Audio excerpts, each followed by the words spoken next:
Yeah, I know I got about 30 seconds to make y'all feel this before y'all turn it off these days. That I might not even release here. But I be doing this shit for me. Help me get through. I feel like I give until I can't, but most don't recognize it till I ain't. Blood on them covers, she hoping paint. Sorry, mama, but it ain't. This world took a toll on me, and everyone that say they love me always seem to fall on me. The same one that call me great, treat me like I ain't shit. I read between the lines, it's written all over your eyes. I see the disappointment in the eyes of the ones who want me dead, but I ain't never been scared. I tried to get there. Sometimes I wonder if I survived or did I die on that ride to that hospital. Demons all around me, I am not mental. This game of life, it is not simple. Last time I was happy, I was popping. Man.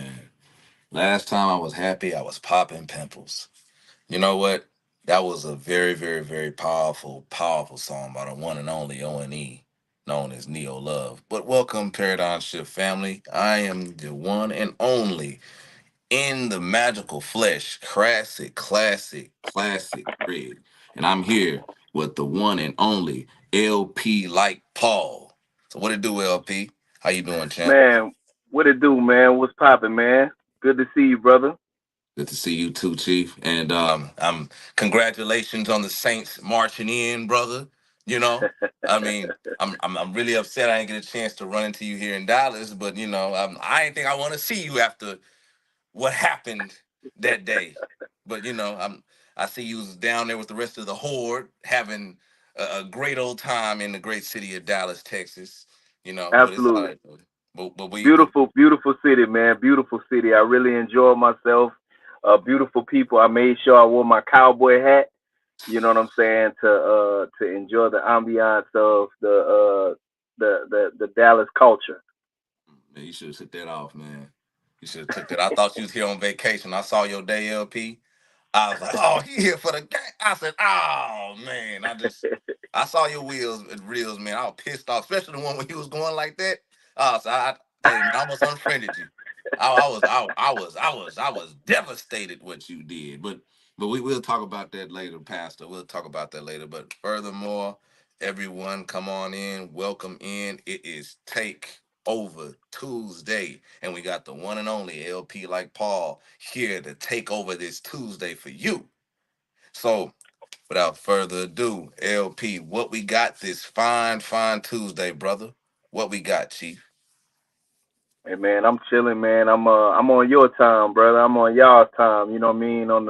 On this amazing channel, man. And I'm grateful for the opportunity to be a part of what y'all doing, man. And I look forward to continuing to build with y'all. Yeah, likewise, bro. But I wanted to talk to you about a few things, man, because man, I talked with DMG, man. He said he'll be here shortly, or not, but it is what it is. But he did say that there was a lot of things that he wanted to talk with you about. Like the hood need a blessing. Is divorce bad? A lot of these different topics that you get into, a lot of the meat and potatoes that you get into, LP. You know what I'm saying? What makes us in a lot of ways detached from another person, what makes us loathe and have issues, so stuff that can be worked out, right? Absolutely. Positivity, building, things that get ignored a lot of times, man. But whatever your heart take you, brother, please lay it down, teach us and enlighten us, bro. Oh man, whatever questions you got, man, I just want to, I'll answer them for you. You know what I'm saying? Like I said, man, this is y'all's world. I'm just living in it. Yes sir. All right, so I'll start it off, bro. All right, so check this out, LP. Now when you said you had a song called "The Hood Need a Blessing," right? Yes, sir. And very powerful song, very instrumental, and nice bars. But I noticed when we look at the hood, right, and you being a Christian, you being a pastor, you pushing forward and everything like that, right? Most people look at the hood, as dirty, grimy, unsaved. A lot of people look down on these individuals, and then you have some people try to be like them, right? But as a man who walked both paths, who changed from where you were and how you are now, what can you pretty much give as advice for those who are trying to reach those individuals who are in that environment, coming from your Christian perspective? That's a beautiful question, and I'll say it like this: many of us have been in those situations from a poverty standpoint, and in those poverty-stricken areas, many of us were subject to a lot of negativity. You know what I'm Hmm. saying? And that negativity uh, created a lot of negative circumstances for us mentally, emotionally. You know what I'm saying? And caused it put us in a very dark place. However, on the flip side, those circumstances caused a lot of us to have the sense of resilience that we have today. You know what I'm Hmm. saying? And so, the scripture says, count it all joy when you go through diverse temptations. That word diverse temptations, it means trials, tests, tribulations. And Right. so he said, count it all joy when you go through these things, knowing this, that the trying of your faith worketh patience, causing you to be complete and lacking nothing. Right? So what Right. he was saying is these adverse circumstances, these as we continue to push through, it creates a sense of resilience. And many of us are resilient as we are because of those negative experiences that we had. You get what I'm saying? And so for those of us that didn't break, we bent a little bit, but we didn't break. You know, there's a situation when Jesus was about to he was talking to Peter. He said, Simon, Simon, Satan desires to sift you as wheat, but when you are converted, strengthen your brethren. In other words, he was saying, look, Satan got an assignment to destroy your life. But after you go through what you go through and you come out, he said, go back and strengthen your brethren. And so many of us, those people that, because the thing of it is, in those circumstances, in poverty, poverty stricken areas, you know what I'm saying? Our family members were in poverty, our cousins, aunties, uncles, a lot of those people, those are the people who raised us. Those are the people who was there for us. Those are the people who loved us. You know, did we have great experiences with a lot of our parents or a lot of our family members and loved ones? No, we did not. But the ones that genuinely cared about us and was there for us, a lot of those people were people, quote unquote, in the hood, were people that were poverty stricken, were people who was in negative circumstances. But those are the people who loved us. You get what I'm saying? And so when we was able to, a lot of our family members, they pushed and they pressed for us to go to college, for us to get into a better situation, for us to experience a better circumstance. When we experience those better situations and when we experience those better circumstances, a lot of us just continued on and we forgot about where we came from. Hmm. We forgot about the experiences that we had with people who loved us, with people who spoke into our lives, with people who encouraged us. Because what we do is the brain, it focuses simply on the negative experiences. The brain will cause us to just focus on the fact, what I'm saying, a lot of people, because of the experiences, they may have got a drug charge, or they may have got shot, or they may have got, what I'm saying, one of their partners, their close partners, sold them out and ratted on them, or whatever the case may be, Right. or they got bullied in the neighborhood, or you get what I'm saying. A lot of us, we put our brain on the negative, and we forget totally about the beautiful aspects. We forget about the sense of community that we had. We forget about whenever all of us was broke and nobody had nothing. You know what I'm saying? And your mama told you, hey boy, go down the street and tell such and such to give you a cup of sugar. Or here, take this cup, go down the street, tell her to give you some sugar. You go down there and she get the little sugar box out and she pour it into your little cup. And you know what I'm saying? She get, your mama send you down the street, tell you, hey, go tell your uncle such to send you 3 eggs. You go down there and he put them eggs and he hand them to you. Here you go, boy. Tell your mama come over here. We gonna be playing cards on Friday night. Tell your mama come over here. You know what I'm saying? Like these are the experiences that caused us to have a sense of community. Right. And because of those elements, no matter how much drama was going on around us, because of those elements, within ourselves, we felt a sense of safety. Mm-hmm. So here it is now, you got a lot of us, we made it out of those circumstances. We made it out of them situations. We live on the other side of town, the better side of town. Right. You know, we live in gated communities, right? We got Mm-hmm. all this stuff going on. However, we got 10 locks on our doors. We got alarm systems ready. We Mm-hmm. got cameras all over the house. We got a pistol right here. We got a sawed off right there. We got you know what I'm saying? Yeah, You yeah. want to know why? Because we don't feel a sense of safety. Hmm. Even though we in the nice neighborhood, ain't nobody's trapping in you know what I'm saying, in our neighborhood that we live in now. Right. You feel me? The liquor store ain't right down the street in the neighborhood we in now. You know Right. what I'm saying? We don't hear shootings and all that other type of stuff in the neighborhoods that we in right now, right? Mm-hmm. But at the same time, a lot of us don't feel safe. Why? Because of that community element. So with that being said, when I quoted the scripture where Jesus told Peter, he said, whenever Satan desires to sift you as wheat, but when you are converted, when you get yourself together, go back and strengthen your brethren. We have a responsibility to go back to those people in which we came from, to give a sense of encouragement, inspiration, resources.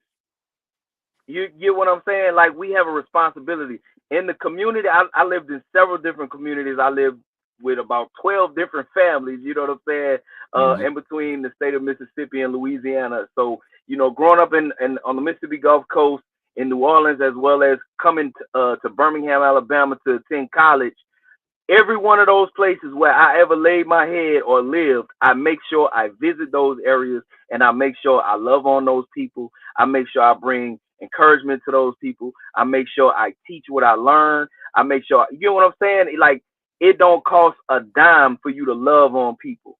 You get what I'm Right. saying? To provide total unconditional love. I don't go back with my, you know what I'm saying, trying to, hey, y'all need to repent and give y'all lives to Jesus, and y'all need to stop this sinning and stop this selling dope and stop. No, I'm not on that. I'm just Right. going back, and I'm just providing genuine, unconditional love. And so when I say the hood need a blessing, the blessing that I'm talking about is you. Mm. You are the blessing. The word blessed means to be empowered to prosper. You have been empowered to prosper, right? Right. And so with that empowerment that you receive, you have prospered. Now, with you being blessed, you have a responsibility to be a blessing. So Right. anytime you go and you empower others, you get what I'm saying? I make sure whenever I go back into those environments, I make sure I come with edification, exhortation, and comfort. Right. Edification, exhortation, and comfort. You get what I'm saying? So when I go, I'm looking for something to edify. I'm looking for somebody to edify. I'm looking for somebody to exhort. I'm looking for somebody to provide a sense of comfort. You get what I'm saying? A Yes, lot sir. of people, they have gifts, they have talent, they have abilities, and they're totally untapped. But in those environments, a lot of times those gifts, talents, and abilities are ignored, right?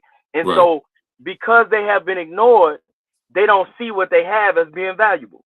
So anytime I can go back and I can say, hey man, bro, you don't remember back in the day when you used to do XYZ? Like, yeah, man, hey, man, I don't too tough do nothing with. Bro, why you don't do something with that? Man, bro, you gotta do something with that. Look, I tell you what, I know such and such, man. Send me an email, bro, and I'll connect you with such and such, man. They can take that what you're doing, and bro, you can make some money off that. You're like, man, you for real? You really think I can make money? Yeah, bro, you can. Man, matter of fact, bro, you some of your buddies that you play sports with, Right. say, bro, you know what I'm saying? You remember you was the truth on that football field. You doing any coaching now? Nah, man, I ain't doing no coach. Why not? Ah, man, I got this going on, I got that going on. I'm like, bro, you don't remember back in the day, the coaches that we had? You don't remember a lot of them guys? They had all type of stuff going on. A lot of Yeah. them had jobs, they had families, they had habits, they had all kind of stuff going on, but Yeah. they still took the time out for us. I'm like, bro, you gotta pay it forward. It's only fair. They get to thinking about it and they like, man, that's a good point, man. That's a good perspective, bro. Like, I'm gonna look into it. You know what I'm saying? And then like a year or two later, down the line, you see them on social media. They coaching now. You know what I'm saying? They bringing light. They bringing encouragement. They making more money. You know what I'm saying? Like, that's what I mean when I say the hood need a blessing. We are the blessing that the hood need, and you don't have to live in the hood to empower the hood. You get what I'm Right. saying? You can go into your local YMCA in that area. You know what I'm saying? Volunteer your time and your attention. You know what I'm saying? Go into the local high schools, middle schools, and just volunteer your time. Go in there, go to the school, go to the school board, go ahead and get, you know what I'm saying? If they gotta do a background check on you, let them do the background check, you know what I'm saying? All that other stuff. And just go and volunteer your time to talk about what it is that you do. A lot of us have, we have great jobs that we doing. We got great you know, different businesses that we've started or whatever the case may be. You get what I'm saying? Yeah. And if you may not have the cleanest record, you know what I'm saying? You still can go down to the local park whenever when the little football players, the park ball on Saturday. You know what I'm Yeah. saying? They don't cost you a dime to go down there, bro, just to tell some of the young guys, hey man, you can do it. You know what I'm saying? Tell some of the young guys, hey bro, I see you out there, boy. You doing your thing, boy.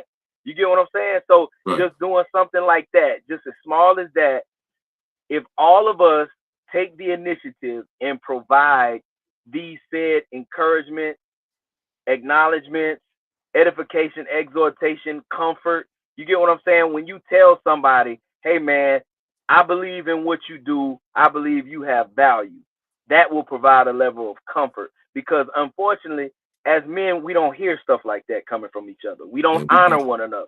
You Yeah, get we what don't. I'm saying? That's And true. so, if we take the initiative to just simply honor one another, go into, what I'm saying, these environments and honor some of these people that's doing the work, because there's people that are doing the work. You get what I'm saying? And Yes, sir. there's people in, quote unquote, in the hood. They giving it their best shot. I'm a part of an organization, man. We go into crime ridden neighborhoods. You know what I'm saying? And we go and we march through those neighborhoods. And as we're marching, what we're doing is we're going from door to door, knocking on doors, man. As the people hear us chanting, you know what I'm saying? They coming outside and we just tell, hey man, just wanted to come by and say I love you, man. Y'all be cool, man. Bless y'all, man. You know what I'm saying? We just Right. Right. just giving words of encouragement, man. And I'm talking about, we come across some of the most hardened criminals. You feel me? That got all type of stuff going on, and they looking and they like they was about to go on a crash out mission, but because they heard us give words of encouragement, man, they like, man, you know what? That's real, man. I appreciate that, man. I needed to hear that, you Right. know. So, just saying all that to say, man, like all of us, we have so much to offer. We have so much to offer, but because we have gotten caught up into the fact, hey, look, I'm good, I'm straight. I ain't in the hood no more. I ain't got to deal with that madness, and I ain't got to, these young cats, they crazy and woo woo woo woo. Man, these young cats is the same young cats that we had a responsibility to coach, teach, empower, but we didn't, because we were just focusing on us being blessed. We were just focusing on us making it out. We were just Mm. focusing on us being okay. You know what I'm saying? Oh, I don't care about nobody, but as long as me and my family, all right, that's all that matter to me, bro. That's not okay. That's not how a community operates and functions. You get Right. what I'm saying? And so we have to be willing to be a blessing to the hood, so to speak, and just simply you just being who you are, just being who you are, because the people know what you used to be. They Right. know, they know you. A lot of us, we was the least likely to succeed, right? But we made it. You feel me? And just them seeing your face and seeing that you okay and you doing your thing, that's gonna do wonders for them. It's, It's it's, gonna work wonders for them. and that's the thing too, LP. I want to talk to you about that, right? So the fact that you went out in these areas, right, that most individuals just would they say, screw it, it's too dangerous, right? You went out there, you know what I'm saying? You actually decided to say, you know what? I don't know, maybe this is just you, but this is what I get from you. I was at that point where no one cared about me, or I felt like nobody cared, and I know what darkness that brings. So going out there and telling a person, "Yo, I care about you, brother. You can do better." Giving that encouragement, giving that positivity. You see what I'm saying? That brings a person to say, you know what, maybe I don't have to be this way. Right. I used to think that I was born. I had a friend who used to, he used to call me all the time. I never understood why he called me, right? and without getting into any personal details, right? He was going through a slick depression with his family. You know what I'm saying? And it was driving him nuts to the point to where like he was battling the depression, but he knew he could change the situation through violence. So homie kept calling me until one day he came out and he told me what was going on. He said because he was so positive, I needed to hear that. You know, because you Yes. made me laugh, I needed to hear that. You know, and you know, he said, bro, to be honest with you, you saved my life and you save others. And that messed Wow. me up. That messed me up, you know, hearing that. But it taught me to listen to a person, understand a person, and really get the gist of what they're saying before I cast a judgment. You see what I'm saying? Yep. And so, you know, and I had to grow with that because you know me, LP. I'm quick. I'm like, oh, nope, I'm fly off the handle and I go left. Yeah. But Yeah. the thing is, with you, brother, you actually went there because I remember you had a story about, I guess, when you were a part of a church and I do want to get into that too. Then you wanted to go into this side of the neighborhood, but they did not want to go, or something like that, or how was that, brother? This was back in 2014, Mm-hmm. when Lil Boosie got out of prison, and he had a tour called the Touchdown to Cause Hell tour, Mm-hmm. and he was coming to Birmingham, and I can remember how a lot of people, I'm asking people, I'm like, hey man, you going to the Boosie concert? And people's like, man, I ain't going out there, man, I ain't finna die. And I'm like, whoa. So I'm listening to people saying this, and I'm like, why y'all feel like somebody gonna die? And he was like, man, bro, it's gonna be real out there, man. Man, Boosie coming out, man. People from the west side, from the east side, from the north side, man. Them boys gonna be on them pills. Them boys gonna be drunk. Them boys gonna be high. Man, it's gonna be a bloodbath out there. And I'm starting to hear. I was hearing that over and over, and I'm like, dang. So it's gonna be that bad out there?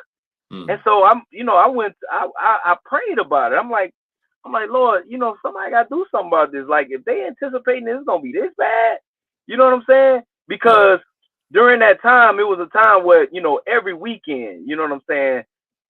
Several people was being killed in Birmingham. You know what I'm saying? And so with Boosie coming, you know what I'm saying? He gonna be, I'm loose as a goose. Don't get me started. You know what I'm saying? Yeah, Like, yeah, yeah.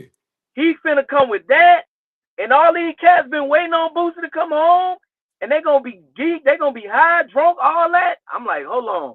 So yeah, man. So it might get real out there. So I prayed about it. I was like, Lord, you know what I'm saying? And the Lord was dealing with me like, well, you do something about it. And I'm like, shoot, what? I mean, all I can do about the situation is pray. So I was like, that's what I'll do. I'll go to the concert before the concert and I'll pray. So I went and I began to tell all my quote unquote Christian friends about this idea about me going to do a prayer walk around the facility where the concert was going to be held. And man, a lot of the believers, man, they were laughing at me. You know what I'm saying? Like, bro, you serious, bro? I'm like, yeah, I'm for real. And they like, hold on, wait, you for real, for real? Like, yeah, I'm for real. And so, like, they was like, okay, yeah, man, I'll come. And so I'm like, okay, bet. So it was a whole bunch of believers that committed to come. However, there was a radio station.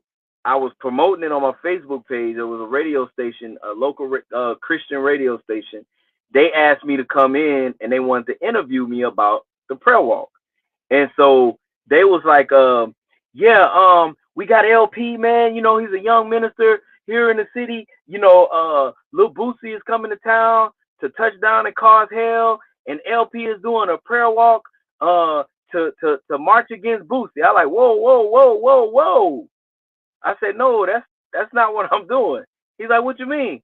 I said, I'm not trying to march and pray against Boosie. I just want to march and pray for the people that's gonna be in attendance, that they'll be okay. And the guy was like, what? so, Wow.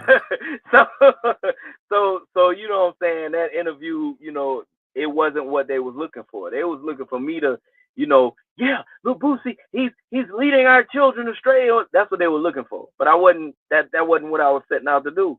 So the interview kind of went You know what I'm saying? It wasn't what they was looking for, so we ended the interview. So anyway, so here it is, the day of the concert. I pulled up. I'm waiting for the people to come. It was only 6 people that came. So me plus 6 other people, that's 7 people. So I'm like, okay, you know what I'm saying? Let's get it. So we start walking and I'm praying. You know what I'm saying? I'm praying and we walking and I'm praying.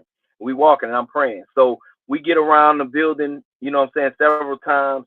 And then I felt a check in my spirit to sit and be quiet for a second. I sat and was quiet, and the Holy Spirit spoke to me and told me no lives will be lost. And I was like, whoa. So I turned and I told everybody, I said, hey man, Holy Spirit told me no lives will be lost. And they was like, huh? For real? so, so I was like, yeah, yeah, yeah. So while we walking, we was watching the police. The police had pulled up. They was getting prepared. They was putting on riot gear and everything, dude. Like they getting prepared. So I walked over to the police. I was like, hey, excuse me. If y'all don't mind, can I pray for y'all right quick? Look, the Lord spoke to me and told me that no lives will be lost tonight. But I just want to pray for y'all if that's okay. It Right. was like, okay. So I prayed for him.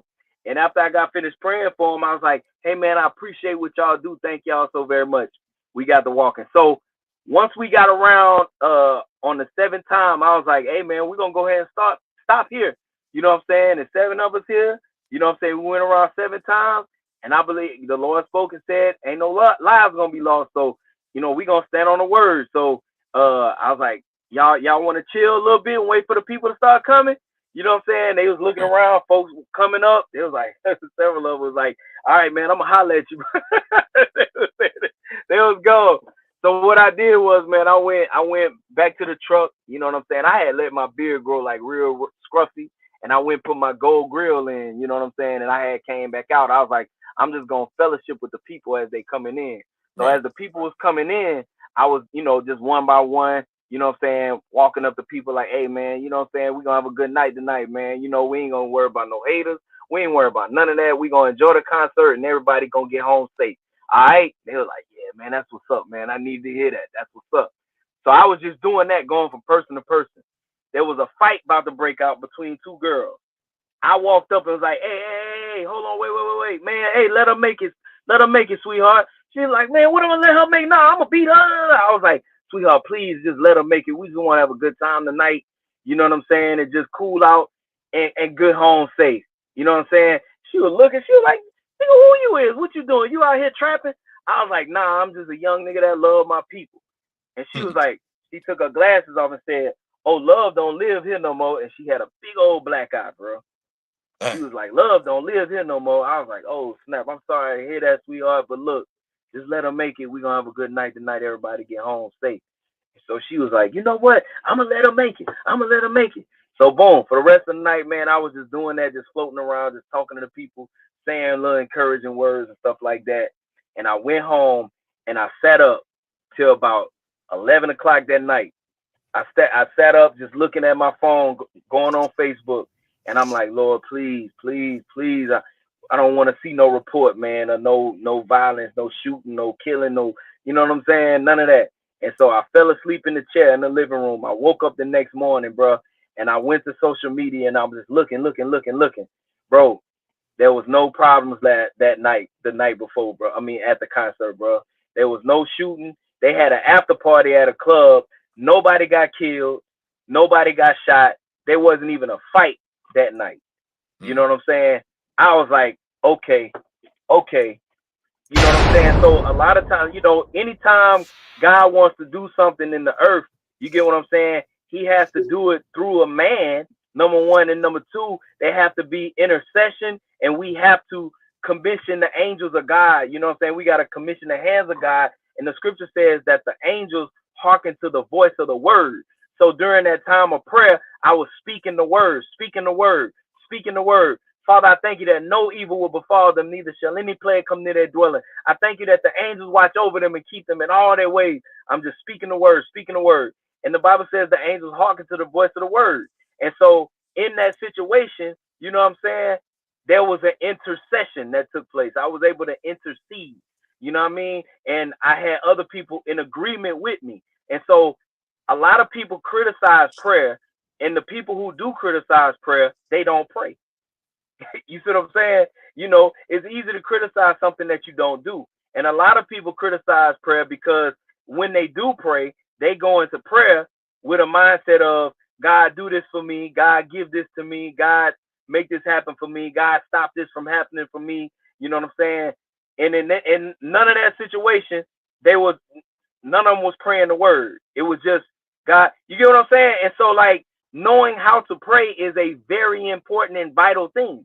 You get what I'm saying? Prayer is the only thing the disciples asked Jesus to teach them to do. Here it is, the disciples saw Jesus walk on water, raise the dead, heal the sick. But the only thing they asked Jesus to teach them to do is pray. That's the only thing. I mean, if I was in that time, I'm like, Jesus, bro. Say, bro, you could show me how to walk on that water like that. You know what I'm saying? But it's obvious that they seen the value in what Jesus did pertaining to prayer and how it was able to make things happen in that time whenever they was around. You get what I'm saying? So anyway, saying all that to say, I'm not saying that, you know, I have these super miraculous prayers. I'm saying that when we all pray, you get what I'm saying? We're able to get the necessary results that's needed, and we have to all know how to pray. You get what I'm saying? And so it's a very important and vital thing. And a lot of people, oh man, prayer don't work, and they saying that because they was praying, asking God, please pay my cable bill, Lord. I don't want my cable to get cut off. And then the cable got cut off. Oh, you know what? God ain't real. Oh man, you know, prayer don't work. I tried it and it don't work. You know what I'm saying? And so that's where that come from. You feel me? But you know, it's very vital, man, that we do that. And in us doing these things, even if you don't set foot, quote unquote, in the hood to help the hood, you can pray. Right. There's no distance in the spirit. You get what I'm saying? So those people, the drug dealers, the prostitutes, the hood preacher, the crook preacher, all of them, pray for them folks. Pray for them folks. Pray that the eyes of their understanding be enlightened. Pray that God raise up laborers around them to speak into their life. Pray that God, you get what I'm saying? So that's a real thing, bro, that we have to do. And again, we don't have to step foot in the hood, and we can at least pray. That's right. That's right. So before that, LP, I have to introduce His Royal Highness. Standing at 7'9", he's taller than Wemby. He won 4 MVPs. He dunked on Jordan, punked Shaq, made Dennis Rodman run for his life. Also, without a shadow of a doubt, the man said, "No, I'm not running for president. I'm going home to my wife." The one and only DMG, the infamous poet, is here in the building. Everybody, congratulate the one and only DMG for making his royal entrance. Are you not I was supposed to have some sound effects for that, bro. You missed it. Yeah, I appreciate that warm greeting, man. You know, when LP come on, man, I gotta go at least get the beard trimmed up a little bit to make sure it's worthy to be on camera with him. So I apologize for my tardiness, but I can't get on camera with the chief ambassador if the facial hair ain't up to par. So I can't do nothing about the head, but you know. But I can do something about the facial hair. So now that that's straight, I feel like I'm worthy and I can go ahead and jump on here. You know what I mean? No doubt, man. Hey, shout out, man. Y'all been going in so far too. What you said about the hood needing a blessing was on point, because that hit home for me, because as somebody who, you know, participate in like youth groups where we go talk to young men like between the ages of 12 and 15, sometimes 16, and right before they get to that age where juvenile ain't the thing no more. You know, 17, right. you're going to county lockup, or you're going to somewhere worse. Yeah, so, you get tried as an adult. Absolutely. So we ain't going to family court no more. Exactly. So we try to get them on the right path before it's too late. And a lot of times it'd be circumstances that be beyond their control, and they've never Absolutely. really outside of maybe grandma who is no longer on this plane of existence. They ain't had a voice, and a lot of times even a male voice to give them positive advice. The positive advice they was giving them was to get out there and get that money because we hungry, Right. and this Absolutely. is what you got to do to feed your family. And so it's a hard turnaround for some of them to make because a lot of people just assume it's a bunch of kids in well-to-do two-parent homes that just decide they want to go bad. And we ain't gonna pretend that we don't have that because we do. But at the same time, for the most part, it's people who are in situations where they don't have too many other options, or at least they don't feel like they do. And if you ain't never been hungry, if you ain't never been desperate, then maybe you don't understand. But if you have, then Come you on. do. And if there's anything Absolutely. you can do to turn that around, you should, whether it's a word of encouragement or getting in the dirt with them and making them understand that it's some different options. And it looked like the brother dropped off, but I'm sure he'll be back on shortly. Shout out to my sister Sakina Ra in the building. And hey sis, I'll call you this weekend because I got to get you in here for one of these Takeover Tuesdays, either with myself or Classic Craig, maybe my man Darian. But we got to get you in here as well, promote that channel. And shout out to my man Timotheus as well. But yeah, we got our brother back. But yeah, man, and like you said, just giving some brothers, even if they just your peers, who may not be, doing all that they can to push themselves and their community forward, just giving them that word of encouragement and that push can be Absolutely. more than vital for a lot of us. I remember, Absolutely. and just speaking to myself, I'll be 48 years old in a few weeks. And I remember I had got to a pivotal point in my life where my wife and I were separated. And it wasn't looking good for your boy because she was holding me accountable. Wouldn't no weaseling my way back in like I had in the past without making some changes. And Right. Right. I had pushed her to the point where she had got fed up, and I had some things to address if I wanted to make this thing work. And Right. I started going on these websites and copying and pasting poems, and I would email them to her.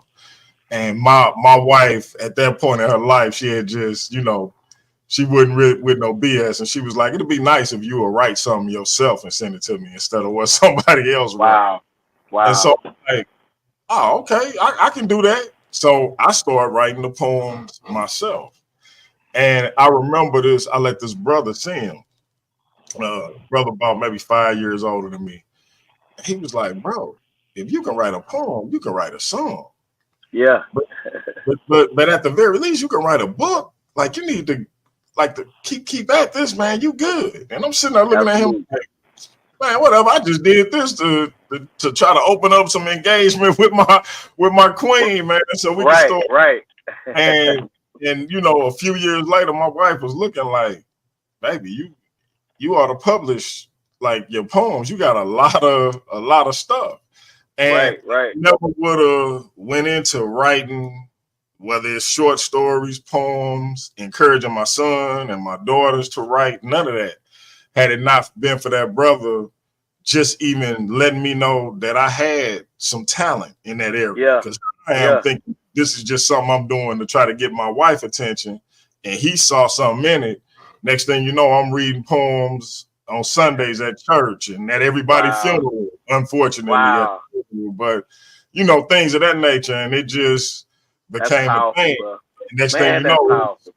DMG the poet. So somebody speaking a word into somebody is just like resuscitating them. You breathing life into them.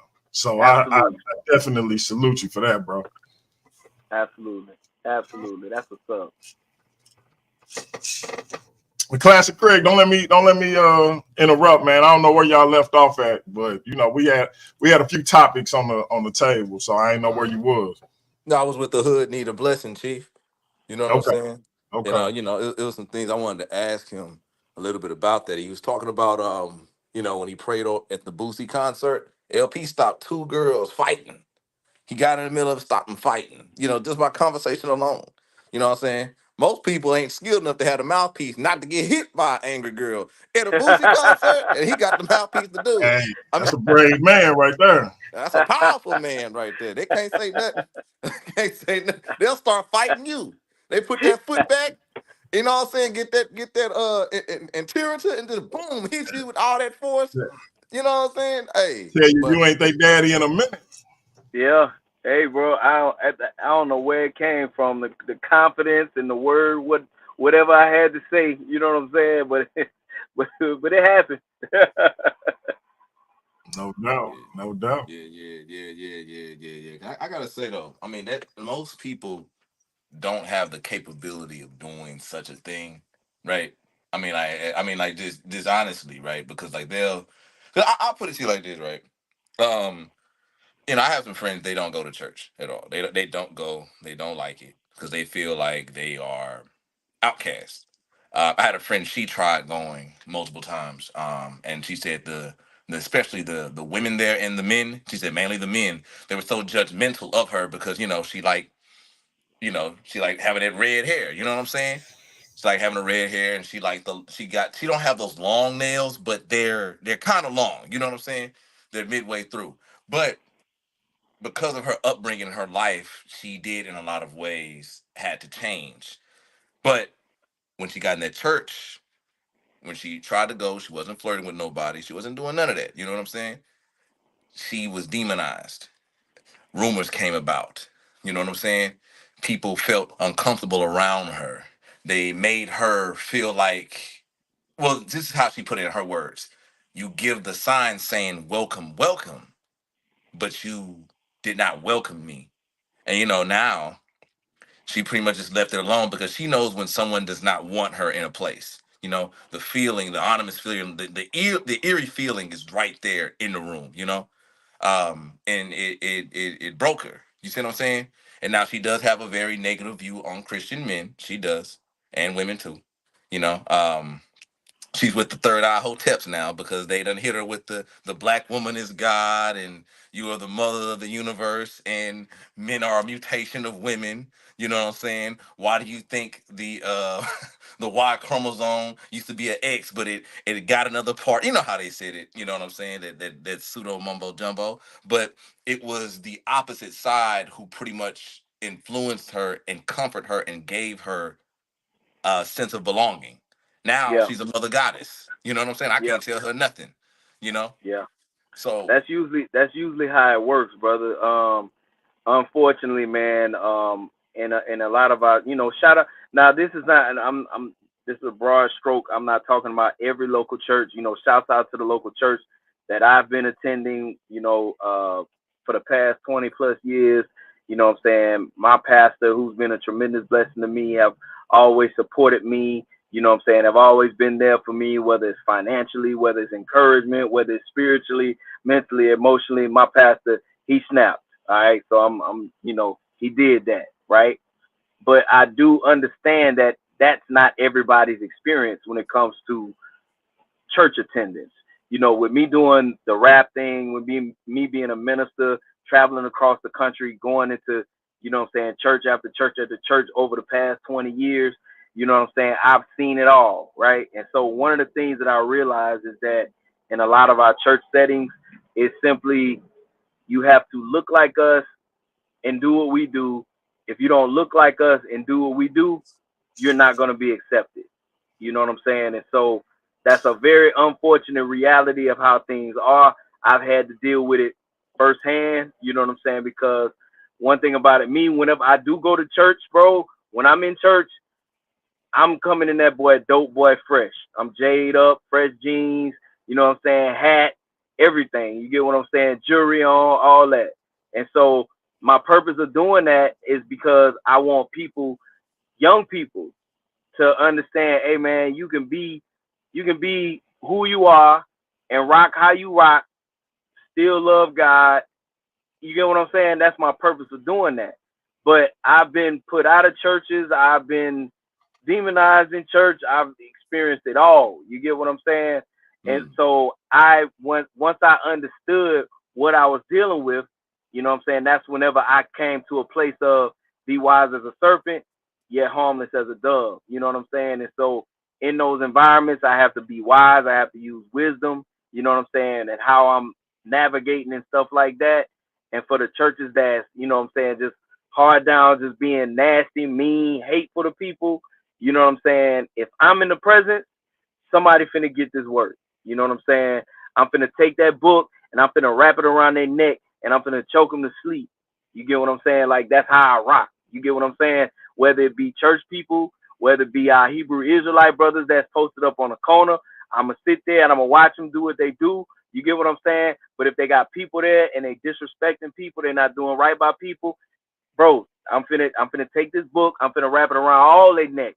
You understand? And take and you know, I'm known for doing that. I done had several standoffs with our Hebrew Israelite brothers, you know what I'm saying?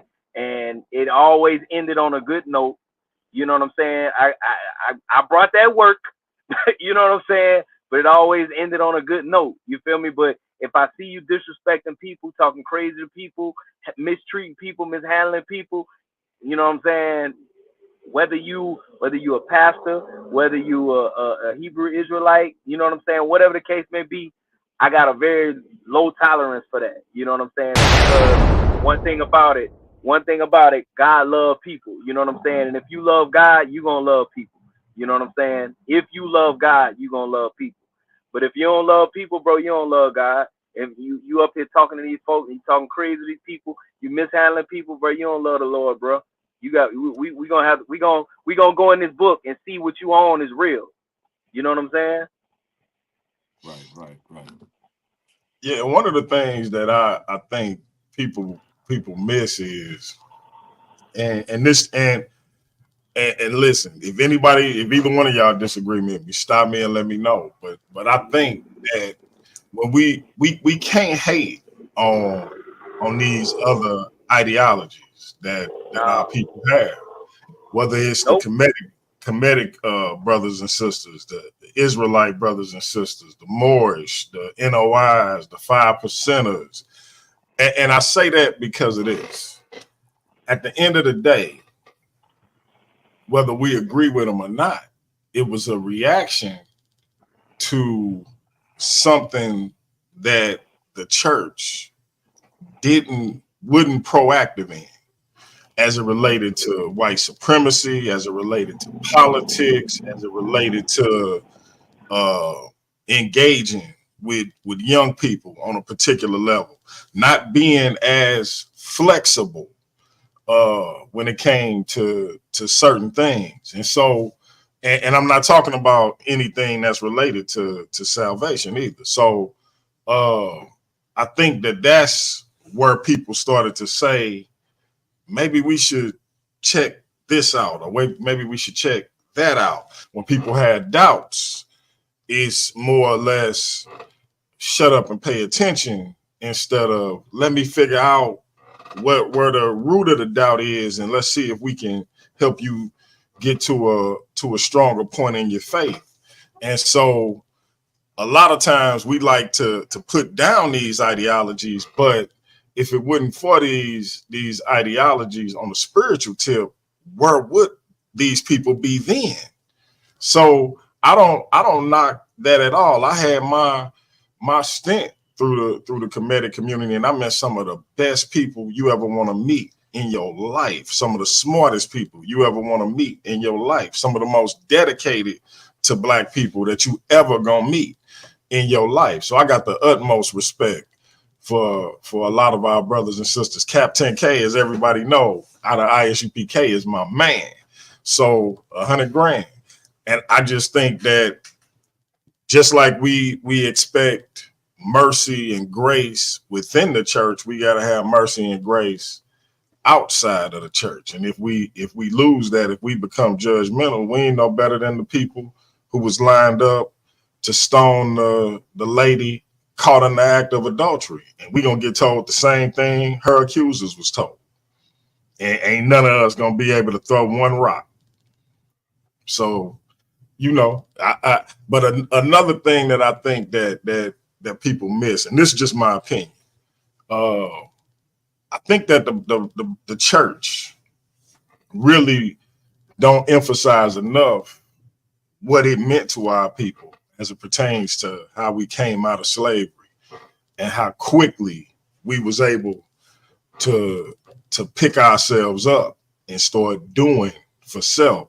See, Elijah Muhammad came later on to start saying do for self, but we was already doing for ourselves in the name of Jesus. And people kind of forgot about it because we got sabotaged as it pertained to white supremacy and racism and things of that nature. But coming out of slavery, believing in Jesus, Black people was doing some significant things. I'm talking about in a lot of cases, 80 years out of slavery, not even 100 years out of slavery, 40 years and things of this nature. So, but because of sabotage, because of all of these different things from people who didn't want to see us prosper, we had these setbacks.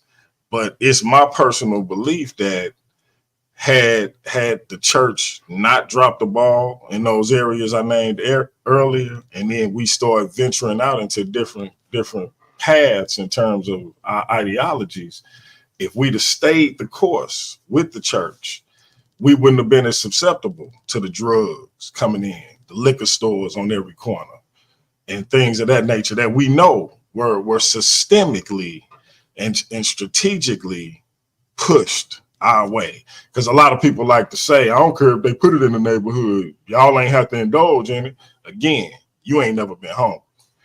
You know what I mean? You ain't never been dark or boil water to wash your butt. So it's easy to say what you ain't got to do when and let's you not forget about let's not forget about our elders who was partaking, right? Who became crack addicts and things of that nature. A lot of our elders during that time, they had just came out of the time where they had closed a lot of the factories in our communities and areas. You know what I'm saying? They got rid of a lot of the jobs and things of that nature. And a lot of people were struggling with the fact that they cannot provide for their family. They were struggling with a lot of the PTSD from a lot of the issues that they dealt with, you know what I'm saying, during the Jim Crow era and stuff like that. And to deal with their misery and their pain, they was doing the same thing people are doing to this day to deal with their misery and pain, and that's take drugs. You get what I'm saying? It just so happened that crack was just such a serious drug that just really, really tore our people down in a major way. You get what I'm saying? And so when we look at it from that perspective, you know what I'm saying, we have the capability of having a little bit more empathy. You know what I'm saying? And at the same time, bro, like, I like what you said, how you brought out the fact that the church has to do a better job with educating the people on what the church has done and what the church has been for people, especially during and after slavery. Because think about this, bro. 2 years outside of slavery, 1865, within 2 years, here in Alabama, Talladega College was formed. You know what I'm saying? The first HBCU in the state of Alabama. You know what I'm saying? And it was started by religious people. You know what I'm saying? When we look at the majority of our privately owned HBCUs, like Lane College, Miles College, you know what I'm saying? You know, all of these different colleges and stuff like that were started by the church because the church was saying, hey, look, we need to be able to educate our own people. We need to be able to provide, you know what I'm saying, our people with the opportunity to learn and get the necessary skills that they need to operate and function in business ownership, as well as in getting jobs and things of that nature. You know what I'm saying? It was a group of church people came together, said, boom, boom, boom, let's put this together. They did it without state funds. They did it without the help of, you know what I'm saying, philanthropists who were not black. You get what I'm saying? You know, all of that, bro. You know what I mean? And so those are the things that the church was able to provide and accommodate us with. And unfortunately, like you said, we're doing a poor job and we're not communicating these different things. Because what you were saying, the church was doing for self before, you know what I'm saying, any of these brothers came on the scene and said, we got to do for self. We had our own credit unions. We had our own banks. We had our own schools. We had all of those things were being done through the church. You know what I'm saying? And, you know, so when individuals come and try to say, man, the church ain't did nothing for the black community, that's a lie. Yeah, that's That's a a lie. whole face lie. Like, That's a lie. come on, man.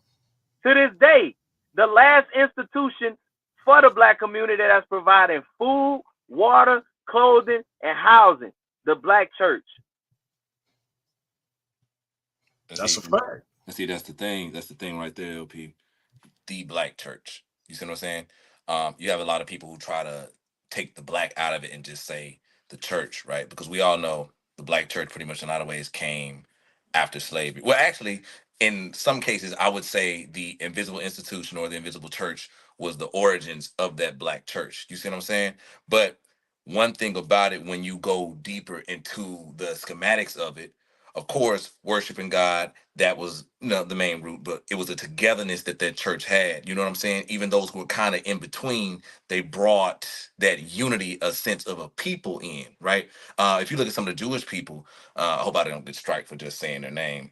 But anyway, if you look at some of the Jewish people, right, they pretty much in a lot of ways, and that was a joke, by the way. I see nobody got that. But anyway, but if you look at some of the Jewish people, right, they have some individuals that don't believe what they believe, right? So they still have them come in for the bar mitzvahs and all the other things like that because they're the people. You see what I'm saying? They share the culture and they wanted a gang. You know what I mean?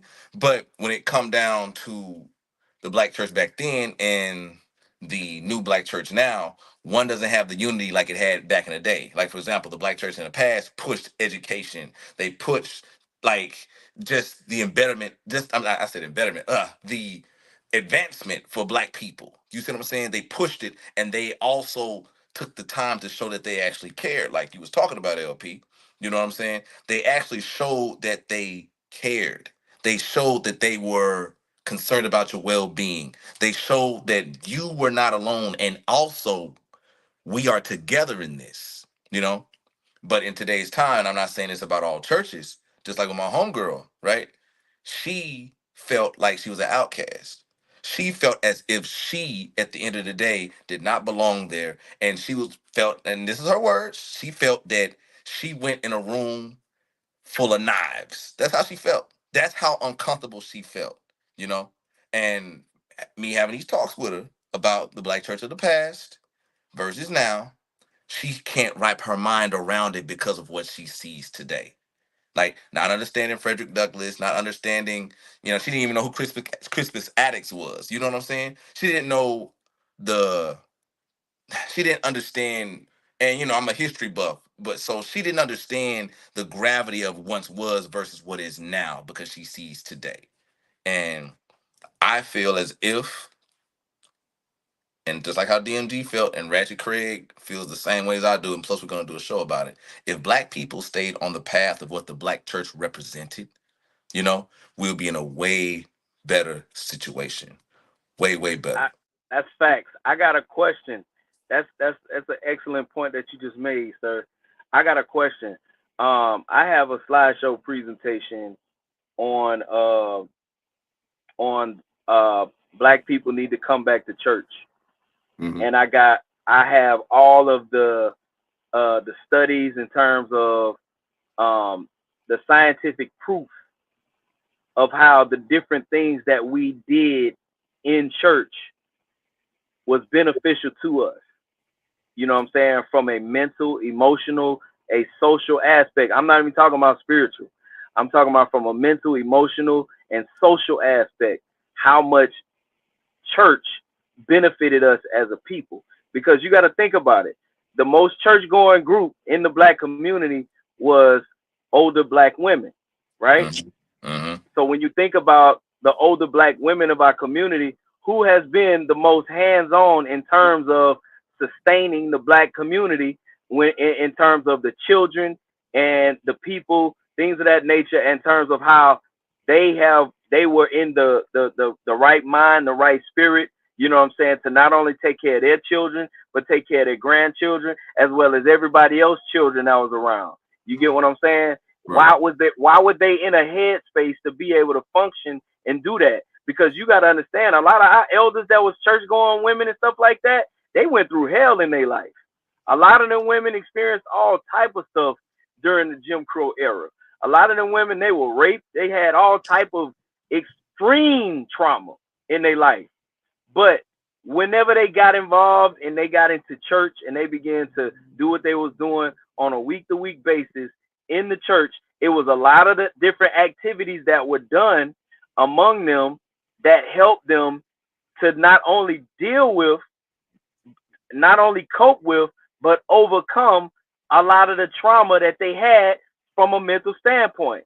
And it's simple things that we did and that we do in church that a lot of times we laugh at or we say, why do we do that? Those things were beneficial to those women. So with that being said, I learned from a firsthand standpoint with me being a church dude, you know what I'm saying? I've been a every Sunday go to church type of dude for the past 24 years.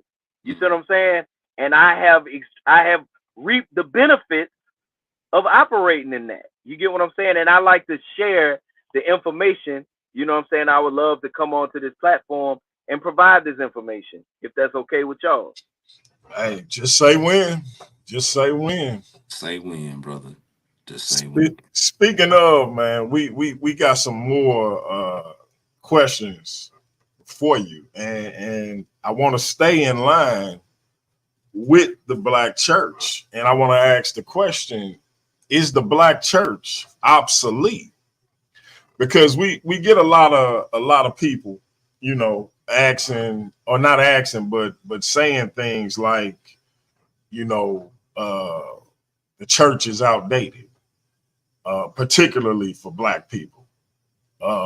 You know, we should move into, you know, the atheist ideology or a more African centered ideology, even though I can make an argument with regards to the Black church being as African centered or more African centered than some of the stuff some of these people come up with. But that with that notion being out there that the Black church is now obsolete or unnecessary. Well, what's your take on that?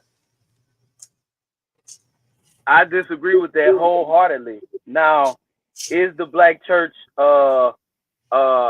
is it not as relevant as it should be? No, it's not. It's not relevant at all. Do we have to make some serious revamps? Yes, we do. You know what I'm saying? And that all comes with the concept of those of us who represent the Black church. Think about that word, represent. Let's break it down. Represent. That means to present it again. And so I believe that we've done a poor job of presenting the church, and we have to represent the church. And in order for us to do that, we have to become more hands-on with the culture, with the people. You know what I'm saying? Unfortunately, you know, we were taught, you know, come from among them, says the Lord, and you know what I'm saying? And you know, you need to get away from them sinners, and you know, get away from your family members that's, you know, that's smoking and drinking and and all that. But you got to realize what a lot of those people, not all, but a lot of those people, their motive for telling us to come from among them and get away from your family members that's doing drugs. The only thing they was doing was trying to alienate us away from the people who actually loved us and cared for us, and they wanted us to be totally, solely dependent on the leadership of that particular church. That was the whole reasoning behind it. You get what I'm saying? And so, because you have to understand, a lot of leaders are definitely cult leaders, and a cult leader is always going to be a narcissist, and a narcissist is always going to alienate you away from the people that love you, so that they can get you alone to yourself, and they can indoctrinate you with the idea that you are less than, that you're nobody, that you ain't this and that you ain't that, and then you buy into this idea, and then it's a whole love bombing thing that goes on. And that's how people get caught up in cults. That's how people get caught up in situations, right? And so with that being said, if we can, for those, one thing about it, you have tons of leaders and pastors that are doing it right. But the problem is pastors are like airplanes. You only hear about the ones that crash. That's You a don't fact. hear about the ones that Fact. land the people safely to their destination. You don't hear about them. You know what I'm saying? When my pastor dropped that on me, he told me, he said, look, he said, preachers are like airplanes. You only hear about the ones that crash. He said, so you got to be mindful of that. You know what I'm saying? And you got to make sure that you're providing inspiration, because people are looking for inspiration, and you have to make sure you have to be on point with that. You know what I'm saying? And when he told me that, that made so much sense to me. You know what I mean? And so now I don't, because I used to, years ago, when you young and you want everybody to know your name. You want to be this powerful preacher that everybody know, and that you got thousands and thousands of people following you, and you get what I'm saying? But I didn't understand the fact of, hey man, you got to pay your dues. You got to get your hands dirty. You got to get out here among the people, with the people. You got to pound the pavement. You got to get out here. You get what I'm saying? It ain't about you just getting on this platform and everybody. So that's what my focus have been over the years. And my whole purpose behind that is to represent or represent the church. You know what I'm saying? And so whenever people come, when they experience a time with me, look, I don't let people know out the gate that I'm a preacher, that I'm in the word. I don't let people know that stuff. I spend time with them, and you know what I'm saying? I come across atheists, people that's in the Kemetic ideology, those that's, you know what I'm saying? And they spend time with me. They like, dog, bro, you a cool dude, bro. Like, you know what I'm saying? And then they, yeah, man, what's your Facebook or what's your Instagram? And I give them my information. They like, hold on, wait, you a preacher? I'm like, yeah, man. It's too late now. You said I was dope. And see, and You know, check this out. And check this out. it's too late. It's And too see, check late. this out. And check this out, LP. And see, I seen your works, and I know you, right? And I can vouch for that. You know what I'm saying? There's a lot of folks that they just have a warped view of Christians, right? But they have an extreme respect for you, right? And they say if most people were like LP, if most people had the demeanor, most people had that, what's the word, the character. You know what I'm saying? You can't say anything wrong about how most Christians are. You know what I'm saying? And see, that right there, right? And I'm not gonna say no names, but watching how people who had these different beliefs, right? Even to some of the people who had a hatred towards you back in the day, right? Come around you and talk. You see what I'm saying? Like I one thing I used to hate, and like when people do that to LP, they used to curse at you, say all type of foul things, and then you say, "Brother, I love you. Have a good day. Hope you and your family are well." And see, I was looking at this. I'm like, "LP, say the word. I'm gonna, I was saying all type of crazy stuff." He's like, "No, brother, it's okay." And the wild thing was, at the end of the day, they come back, they talk with you, and they tell you that, LP, my family so and so, this and that and that and that. This is the person that just cursed you out, called you all type of SOBs, and did not even 2 days ago, like 30 minutes ago, coming to you, talking with you. You know what I'm Yeah, saying? And that's the wild part. But see, here, you said something that was quite interesting, right? Here's the magic of the whole thing, right? You actually do something that most don't do, right? And that's relate to the person. Like you said it before when you went to the Boosie concert, you put a grill in, right? What pastor is putting a grill in his mouth wearing J's? You got a clean J collection. And it's not just the J's or the grill. It's the fact that you take time to talk, you know? You take time to talk. You take time to understand. Now, that approach right there, right? How are you able, were you trained, were you taught? So how are you able to pretty much in a lot of ways to get that ability to get people to see where you're coming from and how to pull them out of their darkness? How'd you do that, LP? man, just sitting, studying the word, bro. When you look at the life of Jesus, you know what I'm saying? The person we call Jesus, you Mm-hmm. know, this dude, the tax collectors were the most hated people in their community, because the tax collectors was the biggest crooks. They were stealing from the people. They were taking advantage of the people. They was doing wrong by the people. And so the people of that day hated the tax collectors, didn't want nothing to do with the tax collectors. The tax collectors was like smut, was like spit. But Jesus, you know what I'm saying, went to the tax collector named Levi and was like, hey, come follow me, bro. Levi was like, oh, for real? Went follow Jesus. Not only did he follow Jesus, he said, Jesus, I want to throw a banquet at my house, bro. And if you don't mind, I want to bring all my tax collector friends. Can you come and sit with us and kick it with us? And Jesus went and sat with the tax collectors, some of the most hated, awful people. You feel me? And the religious folks was like, look at Jesus sitting with the tax collectors, with sinners and publicans. And Jesus was like, man, bro, the people that don't need a physician, the people that ain't sick, they don't need no physician, bro. You know what I'm saying? These are the people that I came to call, bro. I didn't come to call the righteous, but I came to call the sinners, dog. So that's what I'm rocking with. So when the chief tax collector heard about that, the chief tax collector named Zacchaeus, he was like, man, bro, I just gotta see the dude. But because he was short and Jesus had a crowd around him, he had to climb into a sycamore tree. And while he was in that tree, and Jesus had everybody pulling at him, Jesus, Jesus, Jesus. Jesus looked up in the tree and said, hey, Zacchaeus, make haste, come down quickly. Today I gotta come and sit at your house. And the Bible says that Jesus went to Zacchaeus' house. Now, in that interaction in the scripture, it shows no sign that Jesus said anything to that man. So when you look at the text, when you look into the text, it seems as though Jesus just went and sat down and listened to the brother. And when Jesus sat at the man's house and just listened to him, what did Zacchaeus do?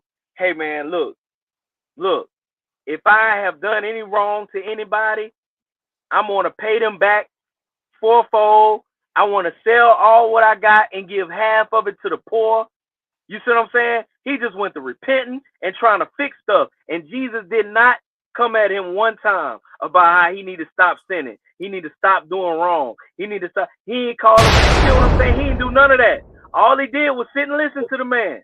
You see what I'm saying? And so when I look at stuff like that, I'm like, so maybe I need to carve time out of my busy schedule and just sit with people and just listen to them. And so I made it my thing, bro. Anytime I spend time with people, I'm spending time with them. I don't have this itinerary. If it means it's going to take me over time of me being somewhere else and doing something else, if I'm with you, I'm with you. In this moment, I'm with you. And we're going to talk. I'm going to listen to you. I'm going to hear you out. I'm going to answer whatever questions you may have. And that's just the mentality that I have because I observed Jesus function in that. And we need to stop saying we quote unquote Christ-like if we ain't going to be like Christ. You see what I'm saying? And so that's real talk. If you're going to be like Christ, you need to be like Christ. Jesus took time out with people, and the people he took time out with was the people that everybody else would have said, man, I ain't spending no time with that. Jesus spent time with the Samaritan woman at the well. She was known as a thought. She was a big time thought. Wasn't nobody spending time with her.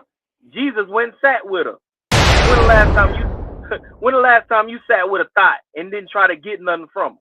You see what I'm saying? And so with that being said, observing stuff like that, him spending time with Zacchaeus, him spending time when the woman came and she washed his feet, you know what I'm saying, with the alabaster box. You know what I'm saying? She broke it over his head and cried over his feet and wiped his feet with her hair. That chick was a whole prostitute. Can you imagine what the people was thinking? Man, Jesus spending time with this. Man, that chick, she's selling that box. And Jesus spending time with her? Man, Jesus tripping. You think Jesus worried about what them people was thinking? No.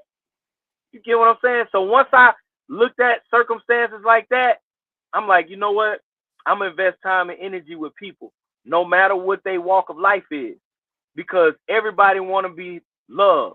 And God took the time out to scoop me out of the dirt and love on me and sent people into my life to love on me. Well, guess what? I got to pay it forward. Hey, somewhere I read, judge not, least you be judged first. Come on. And so, you know, I think that people kind of forget that when they start kind of casting aspersions on people, and they don't look inward. I got so many examples of people giving me grace, and God having, as I want to turn up and be vengeful towards certain people. Then I used to didn't even recognize it, and then one day I just kind of got the revelation that God was showing me that, hey, hold up, let me show you your own reflection right quick, because I got my cousin passed away, and I tell the story all the time about how much I idolized him. Wow. And me and his brother, we like brothers. We only a year apart, both of us born in October.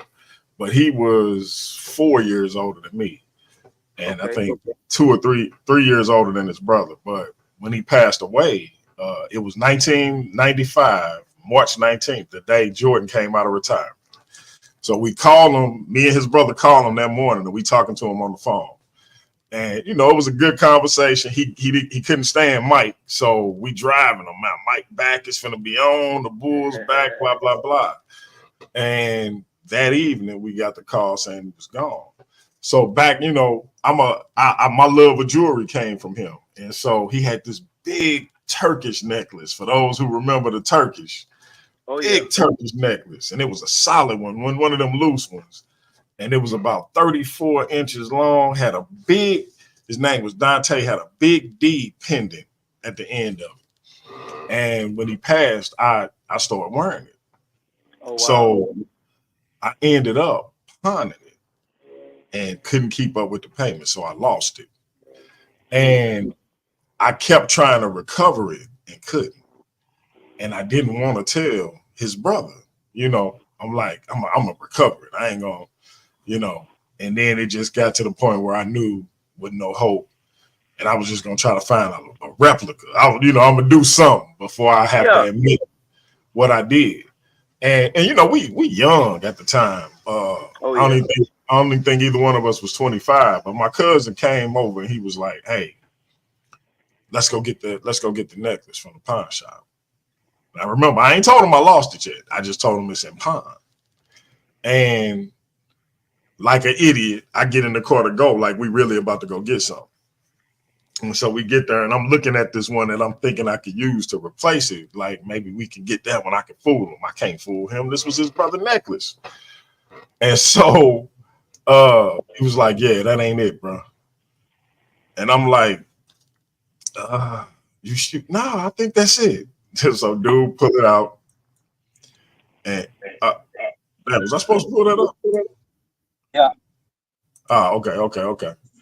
So we he like, that ain't it.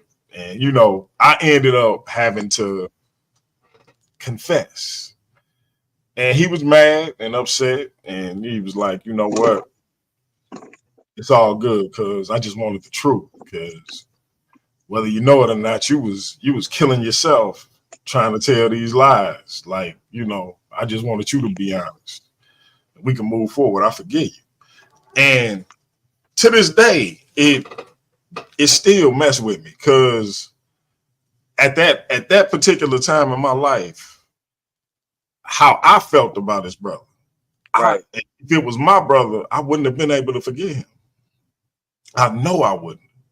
Same thing with my wife, things that I did, in terms of our marriage that I know would be extremely difficult for me to get past. She forgave me. And when I say forgave me, I don't mean it come up again and he never brings it up. I bring it up just in sometimes just still being in awe of it, but it's never even come up. And so grace. Yeah. And so I get revved up and get in my body about certain things that people may do and people may say. And that come back to my remembrance. Like, don't forget when you did X, Y, Z, when you did this and that, the grace such and such showed you. And so, and I have to be mindful of those things, and that kind of keeps me in the mind state to where Yeah. I can't get too puffed up and too swole with this attitude that I done developed over a particular situation, because we all need to be forgiving for something sometimes. Absolutely. It is what it is. But yeah, let me ask you this one then. As far as how you came up, what you've been taught, what you've read, what you've learned with regards to the Bible, can women be pastors?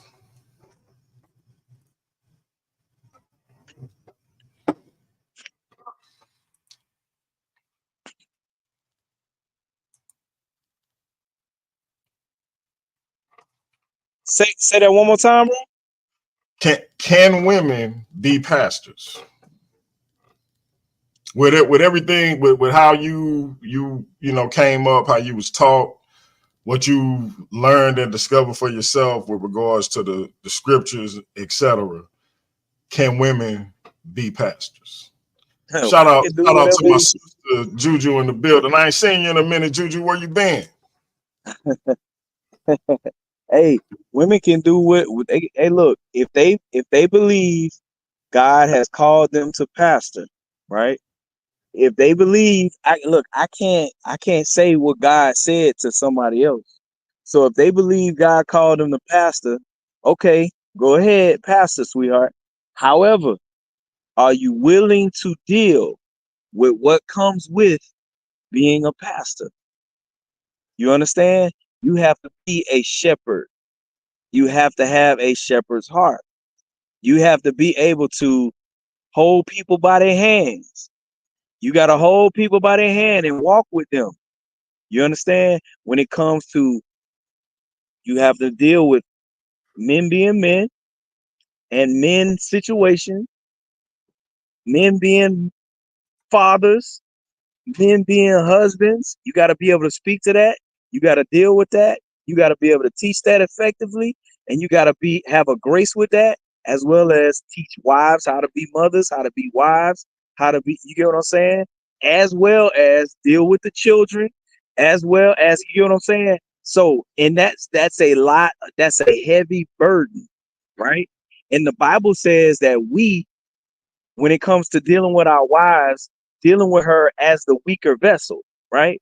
The term weaker vessel is not saying that they're weak mentally or spiritually or anything like that. It says the weaker vessel. So a vessel is something that you pour something into.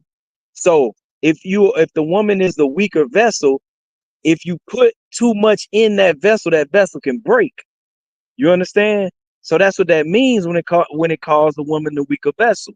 So saying all that to say, if she's willing to take on all that comes with being a pastor, you understand? If she's willing to take it on, and if she got the grace to take it on, handle your business, sister. If you believe the Lord told you to do that. You get what I'm saying? But there's a lot that comes with it.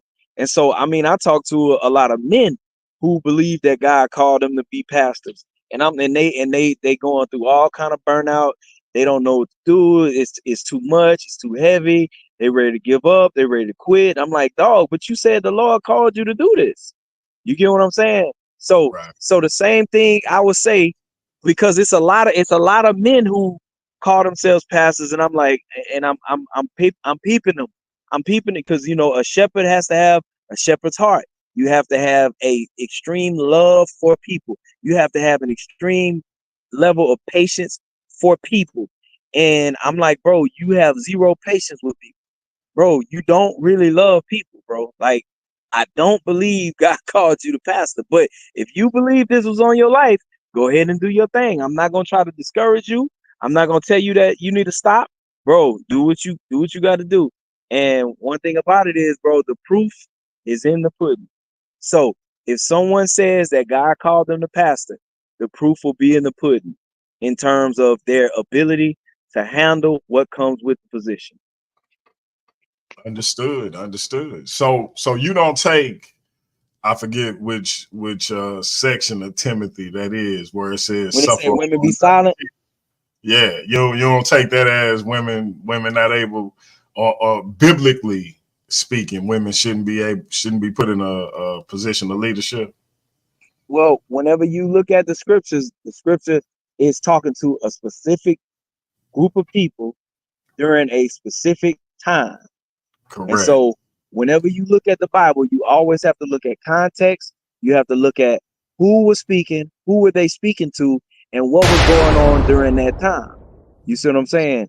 And so based off of who was speaking, what was going on at that time for those group of people, you get what I'm saying? I'm sure it made sense for him to say that to those group of people. You understand Mhm. what I'm saying? But again, going back to what I was saying earlier, anybody can do what they want to do. Anybody can take the initiative to be what they want to be. You get what I'm saying? Like, bro, I don't try to discourage nobody from doing whatever they feel like they want to do.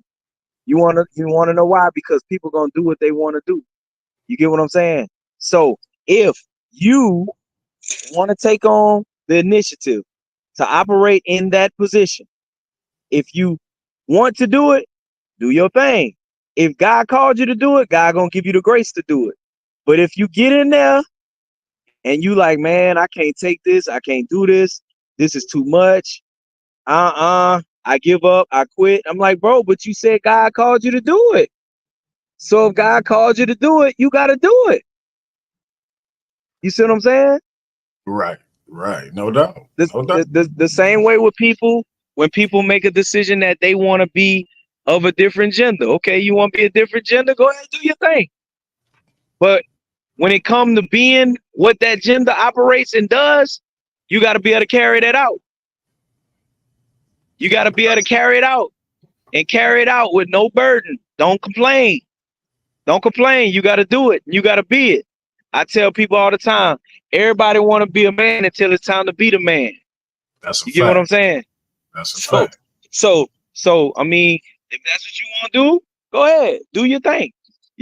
I'm not going to try to stop you. I'm not going to discourage you. I'm not going to tell you you can't. But all I'm saying, if you're going to do it, you got to do it.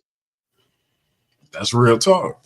Hey, Classic, if you got anything to add, jump in. I got 3 more questions for our brother, and I'll try to get to him quick. But if you got something to add, go ahead and jump in, bro.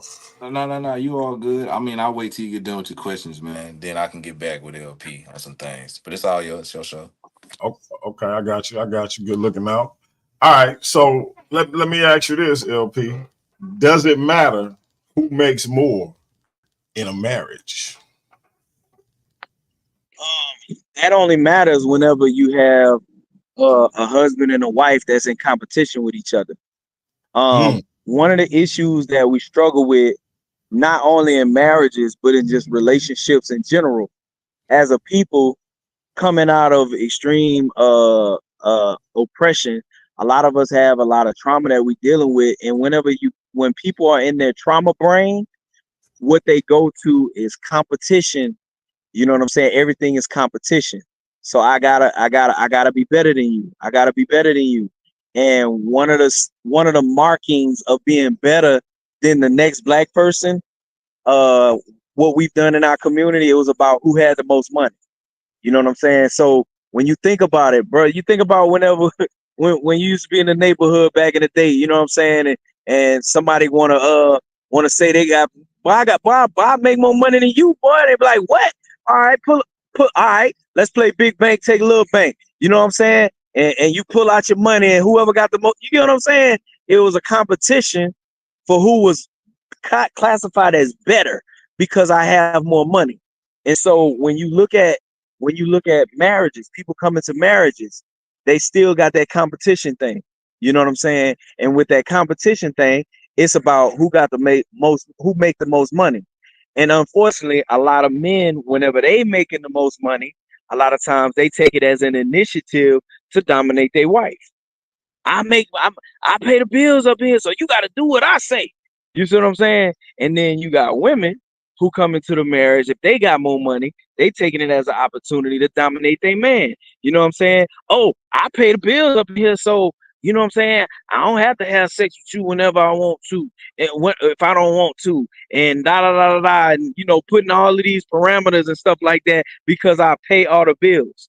It's a competition, and that's people who are operating in their trauma brain. When you come into a marriage, you are in a covenant, and whenever you have a covenant, what you own, I own. What you have, I have. You understand? So if you making more money, it don't matter. The money you making is mine. You get what I'm saying? If you making more money, it don't matter. What you making is hers. You get what I'm saying? So it's about everybody doing what they was created to do. So as a husband, my responsibility is to love my wife the way Christ loved the church. My responsibility is to love her as my own body, right? And he that loveth himself loveth his wife. But he that hated himself hate his wife. You know what I'm saying? If you don't love yourself, you can't effectively love that woman, right? And so the scripture teaches that the older women should teach the younger women how to love their husband. So the wife, she got to learn how to love her husband. We was commanded to love our wife. So if I'm doing what I was commanded to do and she's doing what she learned to do, then it's going to be a beautiful thing. But if everything is just about a competition, it's going to be ugly. And people gonna be, oh, I make more money, so I got more say. You know what I'm saying? Everybody is jockeying for position to wear the pants, right? But my thing is, I try to talk to, because you got a lot of our sisters. If they make more money than their husband, they want to talk crazy to him. They want to put him on punishment. You know what I'm saying? Give him some at her discretion when she want to. You understand? Stuff like that. And you got all of that stuff. Here's the deal, bro. When it comes to the issue of quote unquote wearing the pants, as a man, you should always be wearing the pants. And as a wife, she should always be wearing the panties. But see, the panties is not an inferior position. You know what I'm saying? There's power in the panties. And I'm not talking about from a sexual aspect. I'm talking about from a position of influence, because men rule by position, women rule by influence. So she has the capability of utilizing her influence to take you up, or she can use her influence to take you down.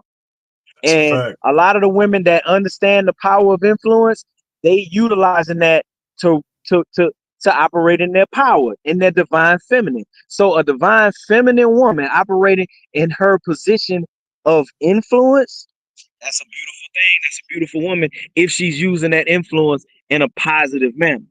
She could be using that influence in a negative manner. You understand what I'm saying? So saying all that to say, if the man he wearing the pants and the woman she wearing the panties, and they doing what they do, and they loving one another, it don't matter it don't matter whether it's 60-40, 50-50, 100, whatever the case may be. You understand what I'm saying? Because it's a covenant. Everything I own, you own. You know what I'm saying? Everything you have, I have. And that's how it's supposed to be. But unfortunately, again, with us dealing with us in our circumstances from a trauma brain standpoint, everything is a competition. Everything is an opportunity to dominate one another. So you got men, if they making all the money, they want to dominate their woman. If women making all the money, they want to dominate their man. You know what I'm saying? You got sisters who on purpose link up with dudes that don't have a lot of resources. And the reason why they do it is they get with him, they take him, they buy him a cell phone, they buy him a car, they buy him a video game, they buy him, you know what I'm saying, all the Jordans they want, this, that, and the other, and they hold that over his head and say, you better be faithful to me. Because the moment you unfaithful, I'm taking my cell phone, I'm taking my car, and I'm gonna put it out there that I had to put you on. That's manipulation. You see what I'm saying? That's not love. That's manipulation. And man, I'm telling you, it's a lot of these things that are done. And again, is all an opportunity to dominate one another. And that's what dysfunctional humans do. They dominate each other. Yeah, it's funny because me and my wife, we've been married now 27 years. We just celebrated. Congratulations, bro. Thank you. I appreciate it. We just celebrated 27 years in August, and she has made more money than me since about a year in, and it's never been an issue. And it is like I got men who really be tripping off of it, like, man, you ain't bothered by the fact that she make more money. Nah, because my manhood ain't got no price. So I'm gonna be a man regardless. And so, and I'm gonna be treated as a man regardless. Now, I just happen to have the bomb wife, so this ain't never been a thing between us. But because she always, even she didn't came up with ways for me to have side hustles and whatever it is, you know, even at times where I'm feeling like the job ain't adequate enough. Hey, well, we can do this and we can do that. So, you know, very resourceful when it comes to setting up businesses and things of that nature. So that's because your wife is a helpmeet, bro. absolutely. She's a helpmeet. Absolutely. The word helpmeet, it means it has the same tone and tenor as the job description of the Holy Spirit. The helpmeet is someone that's called alongside to help. The helpmeet is a comforter. The helpmeet is a counselor. You understand? And a person has good help if they have someone that's strong as them, if not stronger. Because think about it. If I need you to help me move this refrigerator, it's going to be beneficial to me if you stronger than me or just as strong as me. You understand what I'm saying? So from the position of her helping, that's her superpower. So that's why she's able to effectively help you.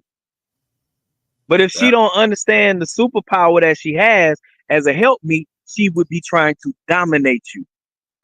Yeah. And that's the thing that, like, we, you know, when we talk to other people, it's like that's really an issue for y'all. Like, I can't, it's hard for me to wrap my mind around, because, you know, I joke and I be like, look, what was mine is hers and what's hers is hers. You know, I make that joke, but the reality is, you know, my queen, she know what I like and she makes sure I have the stuff I like. So, and just from a materialistic standpoint, you know how, you know, you gonna make sure each other get those little gifts and trinkets and things of that nature, but you also gonna make sure you keep each other accountable. Hold on one second, bro. Hold on one second. What's up, Okay. King? How you been, man? Good. How you been? Man, I'm excellent, man. You out here getting that money, I see, huh? Boy, That's what's up. That's what's up. This your senior year, right? Okay. That's right. Yes, sir. Where you at? Okay, bro, you gotta invite me to one of these games, man. Just he at Ramsey. Just next time you come to work, bro, just give him your schedule, man, and let him know, man. And I'm definitely gonna come see you do your thing, man. Yes, sir. Yes, sir. Man, it's the same thing, bro. Same thing, man. Yeah. You too, bro. Keep doing your thing, man. And I'm gonna come check you out. All right. I'm sorry, bro. Go ahead. Boy, LP, you one for the people. LP really is a man of the people. But this all I was gonna say to finish that out is this. I think that, you know, the men got to get out of this notion that, you know, your manhood can be bought. You got to stand on business, bro.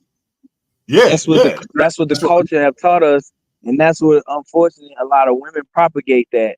You know what I'm saying? And so you got a lot of men, they tie their whole entire value to the money that they make. You know what I'm saying? And I think that's because here's the thing. My wife make more than me, but when it comes time to pay bills, she don't hesitate to send me text messages, electric bill, gas bill, water bill, sewer bill, like whatever. She don't hesitate to send them to me. So my thing is, if you need to feel like a man in terms of having responsibility, and taking care of your business with regards to paying bills. Listen, a woman will be happy to pass that responsibility on to you. So listen, don't let what you bringing in stop you from being and feeling like what you are, regardless of the social engineering that you done had all your life. You got to break that cycle. You got to be a man regardless, and you got to act Absolutely. accordingly in that regardless. Absolutely. So I just wanted to make sure I put that forward. But in light of that, this is my second to last question: is divorce wrong? Um, when you say wrong, are you saying from a moral standpoint? From a biblical standpoint? Um, from a biblical standpoint, when we look at when the Bible talks about God hates divorce, during that time, that was whenever they was writing up those certificates of divorce for the smallest thing. Like it was like stupid stuff. You know what I'm saying? They was just writing them up, writing them up, writing them up. You know what I'm saying? Oh, she didn't cook for me, so I'm divorcing her. Oh, she didn't get, you know what I'm saying? So it's stuff like that. That's the divorce that God hated. You know what I'm saying? But when it comes to situations in which you have connected yourself to a fool, and this fool is bringing harm to you. You know what I'm saying? This fool is not they're not doing right by you. You know what I'm saying? In terms of providing what you need to survive, or if they're not, you know what I'm saying, loving you properly. And when I say, I'm not talking about from a romantic standpoint, I'm talking about from a perspective of just simply relating properly to you. You know what I'm saying? I believe in those cases. I don't believe that God tripping off that. But the fact of the matter is this: God is His intentions is not for you to be in a situation where you have to get a divorce. And this is the reason why I say that it's very important that we know what we're getting ourselves into when it comes to the concept of marriage. Because a lot of people are getting married and they don't know what the heck they're doing. You know what I'm saying? They don't know what they're doing. They don't have no intentions on getting any type of counsel or anything like that. You know what I'm saying? Me and my wife, we just celebrated 20 years, you know what I'm saying, a few days ago. And so Congratulations, one man. thing about us, thank you, man. One thing about us, we got premarital counseling. You know what I'm saying? We went through 6 months of premarital counseling. And then after we got married, we had multiple counseling sessions with multiple counselors, because the Bible says in the multitude of counselors, there's safety. You know what I'm saying? And so having counsel and things of that nature, that's a game changer. And you got a lot of people, they got in their mind, they don't want no counsel. And they feel like they can't nobody tell them nothing, or they don't want to, quote unquote, tell people their business. So as a result, the challenges that they having, you know what I'm saying, that's irreconcilable differences, that stuff could have been dealt with if you would have yielded yourself to counsel. You get what I'm saying? So that's my thing, man. You know what I'm saying? I just feel like God set it up in such a way where, you know what I'm saying, we shouldn't have to resort to that. You know what I mean? And so, I'm probably not the best person to ask that question, because I'm very pro marriage, and I'm very like, I've watched people in marriage come back from some of the most darkest situations, you know what I'm saying, and they was able to make it work, you know what I'm saying, and able to get and see themselves, and they can see themselves today on the other side, you know what I'm saying. So like, I'm one of them people. I'm probably not the best person to talk about that. No doubt, no Because doubt. in my house, we don't use the D word in my house.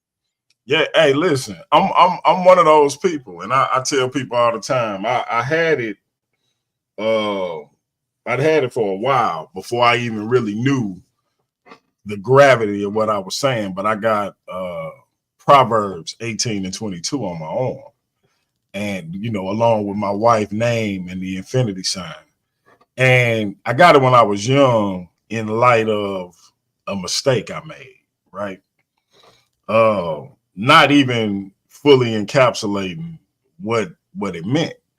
And as I got older and I got past, you know, some of my issues and, you know, began to address others and gain some perspective, I realized when they say, you know, he that find a wife find a good thing and obtain a favor with the Lord. It's like, wait a minute. So not only did I find a good thing, but I obtained favor with the Lord due to this good thing. So, because I kept asking myself, why is this so challenging, right? And it's challenging because your adversary don't want you to have nothing good. He definitely don't want you to have no favor. Come on, talk that talk, boy. And so, and I can tell you unequivocally, the greatest thing to ever happen to me in my life was my queen. That's And awesome. so I fully understand what that scripture is saying now, because I wouldn't even know much about, you know, Christianity, the church, or none of that had it not been for that fateful day. I went on ahead and relented and went to church with her when I was 18 years old. So yeah, that's what's up. Shout out to my man Masha Allah. Hey, I put my glasses on, bro, because I don't know if you remember. A while ago, you told me, man, get rid of that. I get you some fly stuff, DMG, because you had on some fly like the Dwayne Wade from a different world joints. I don't know if you remember that, but shout out to my man. He was like, yeah, man, get you some fly glasses, man. Like, what's up with that? I went fly ones, bro. So shout out to my man, Masha Allah. The D word is divorce. People say, what's the D word? Shout out to my man. I call him Officer Knock him out. So you know that's my guy right there. I got to get him on for a solo show. Have him on for a Takeover Tuesday one of these days. I got to get with Cap 10K, make sure it's all good. But yeah, we got to do that, bro. But this is my last question, man, and I'm gonna let Craig get back to it. In light of what we got coming up in a couple of months with this election, right? And I know a lot of people is like, I don't know who to vote for. It's the lesser of two evils and all of that. Who, in your opinion, who should Black Christians vote for? I don't believe in voting for lesser of two evils. I don't believe in that. You know what I'm saying? Because evil is evil. You feel me? And so like when it comes to voting, you know, I understand several things. Number one, we don't vote in the president. You feel me? Electoral college do that. You know what I'm saying? And so this whole um Democrat versus Republican system, you know what I'm saying? That's being utilized to create lines of divide among the people. And one of the unfortunate realities that I see happening right now, they put us in a situation to where now not only can they create one line of divide between us with, you know what I'm saying, black people flipping from Democrat to Republican, and you know any black people that see a black person flip to Republican, they treat them like they got the plague. You know what I'm saying? That's a line of divide. Then another line of divide that they got, if you know what I'm saying, if you're not voting for Kamala, you know what I'm saying, you know your black card is being revoked, and that's creating tension between black men and black women, because you got black men that's not feeling her because of, you know what I'm saying, several different reasons or whatever the case may be. And so you got black women that love her because, you know what I'm saying, she quote unquote black, and definitely because she's of the divine nine, and then, you know, because it's a symbolic victory for women and a symbolic victory for black women. So if you are a black man and you're not siding with Kamala, now you're an enemy to the black woman. So it's another line of divide. And so I'm watching it play out. It's just division upon division upon division upon division. You know what I'm saying? And so when it comes to who who you believe you should be voting for, you should be looking at what these different people stand for. And if what they stand for aligns with what you believe, that's who you need to vote for. And you know what I'm saying? There's other candidates that are running.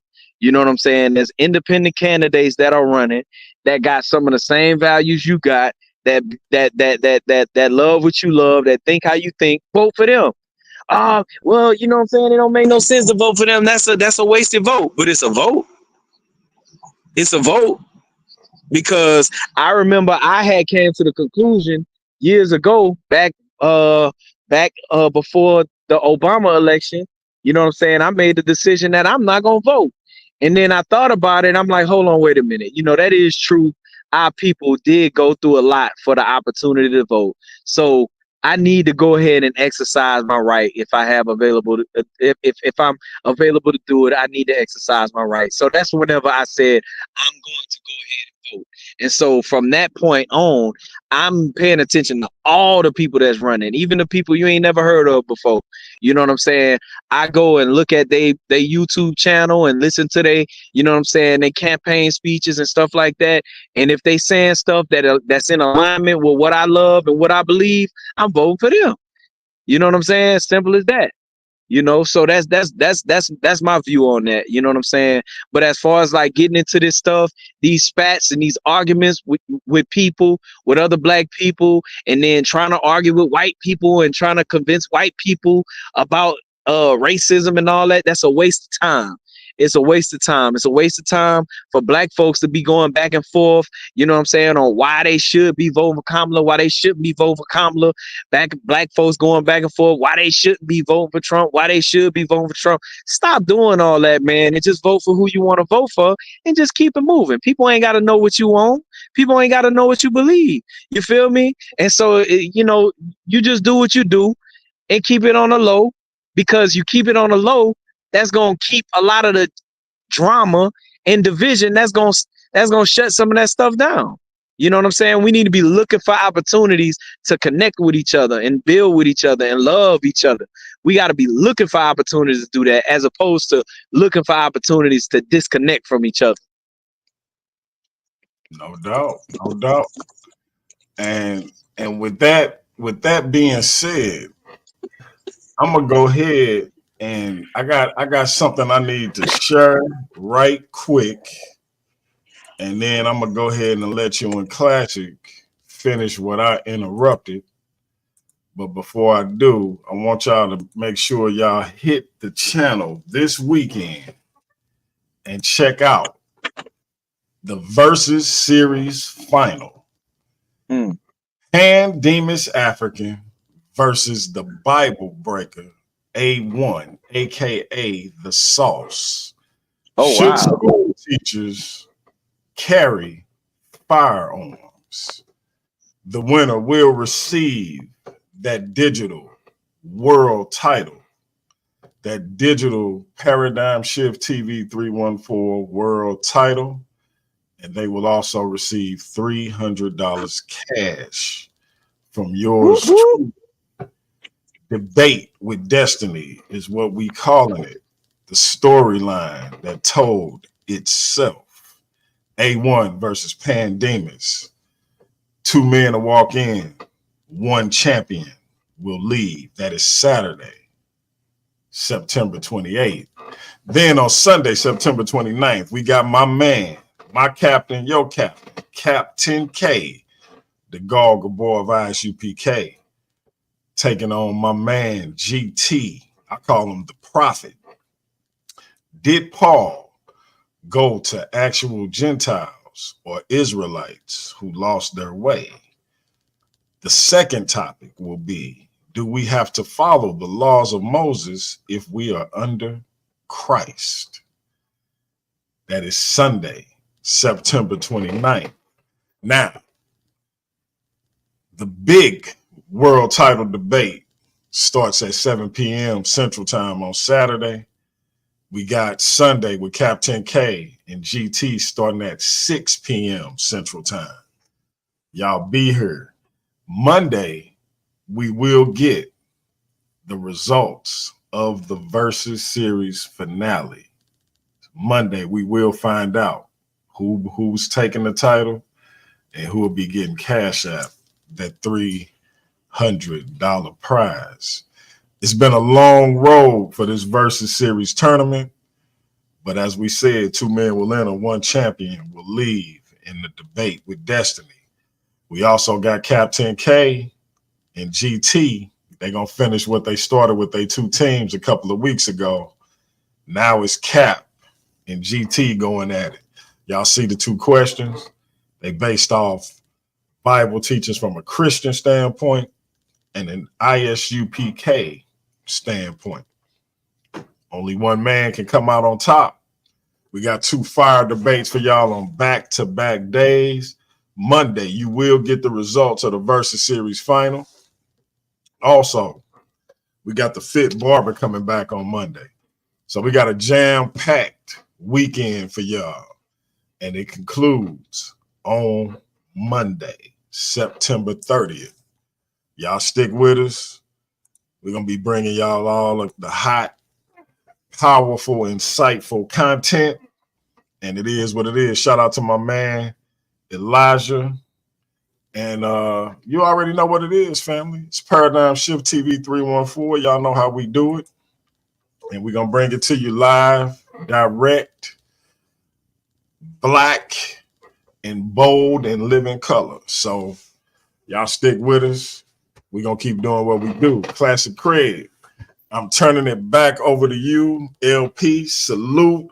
I appreciate you coming on, brother. I got to get up super early, so I'm going to jump off, but y'all keep the party rolling. Whenever you're ready to come back and do that presentation, holla at me, holla at Craig. Let's get that popping. With that being said, Classic Craig, it's on you, bro. Hey, before you leave, DMG, I gotta ask LP this. Yo, LP, one thing we all want to know, brother, because we know about LP, the peacemaker, but we need to Paradox simply to know about LP, the warrior. When are you gonna get back debating LP? Uh-oh. The Paradigm Streets need that blessing. Yeah, because we need to see LP the warrior again, man. And would you be so kind to let Paradigm Shift be the arena where you at? Oh man, the government done clone LP. Say the government done cloned LP. Yeah. But you hear me, LP? Unmute yourself, LP. Okay, I'm back, man. My fault. Yeah. So I just said everybody knows LP the Peacemaker, right? Everybody knows about LP the Peacemaker.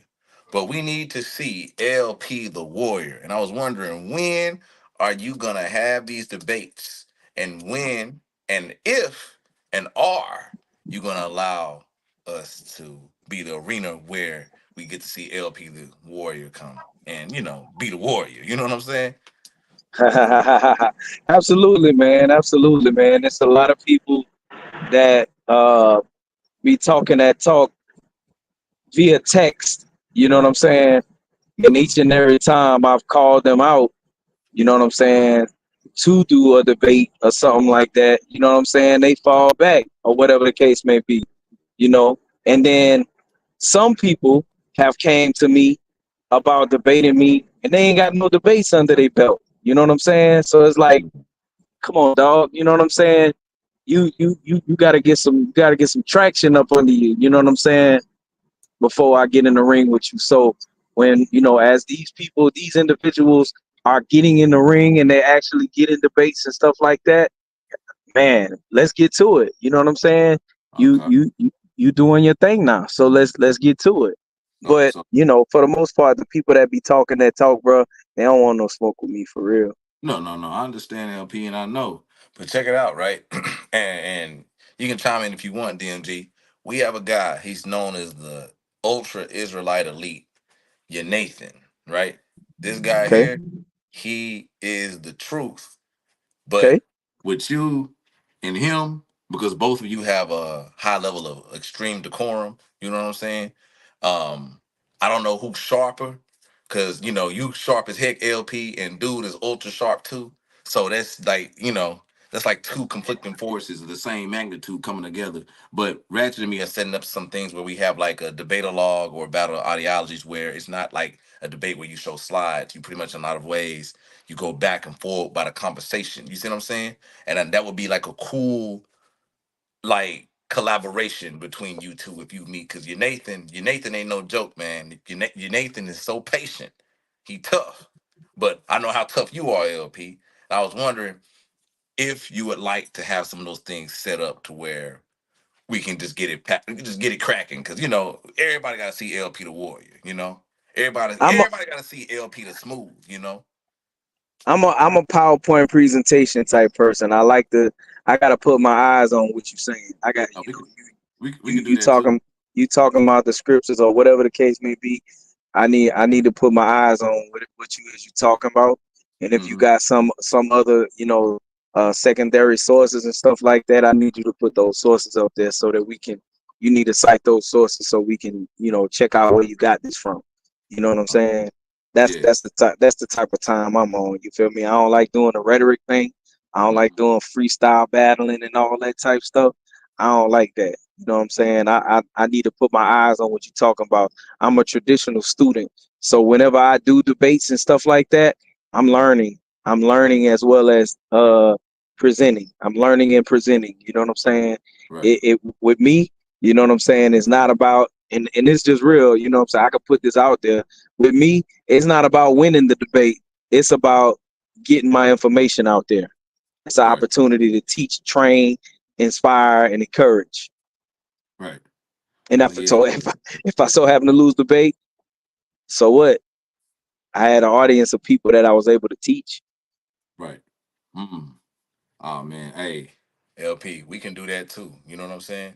But we got the format and everything too, right? So we have one for the PowerPoints and then one for the. It's not necessarily freestyle. You do have to show the source, but Ah, yeah, yeah, yeah. So it's real structured. Ratchet and me are gonna do a show to pretty much show, explaining the rules and everything and stuff like that of those two formats. But I have to say, LP, everybody needs to see LP the Smooth Warrior. You know what I'm saying? Everybody gotta see that. You know. But I just had to say this, Chief. Yo, it was like, I gotta say, it was really immaculate having you on, bro. Um, thank for you, those, man. yeah, yeah, it really was. It was great. Did I you mean, did you say it was really immaculate having him on? yeah, yeah, yeah, yeah, yeah. What do you mean by that? Like, brother was Like super radiant. He was it, it, super radiant, it bro. was really clean having him on. Is that what do you Bro, mean bro, he by was like, brother was super radiant, bro. He was super radiant, bro. He was like a shining ray, bro. He pierced through the darkness. what do immaculate mean? It's like something like pertaining to the brightness of the light, bro. You know what I'm saying? Are you sure? Yeah. Or something pure or clean or something like that. Huh? So it was pure having our brother on. I want to sound smart for once, DMG. I wanted to sound smart for once. All right. I wanted to use a big word. But ain't my fault we read dictionaries and stuff like Hey that. Ain't man, my fault, listen, brother. I'm just making Hey, sure hey, LP. everybody understood like what you was LP. trying to say, It bro. was immaculate having you on. I'm keeping the word. I'm flipping the word right now. Black History 101. How we flip words and make stuff how we wanted to. It was immaculate having you on, brother.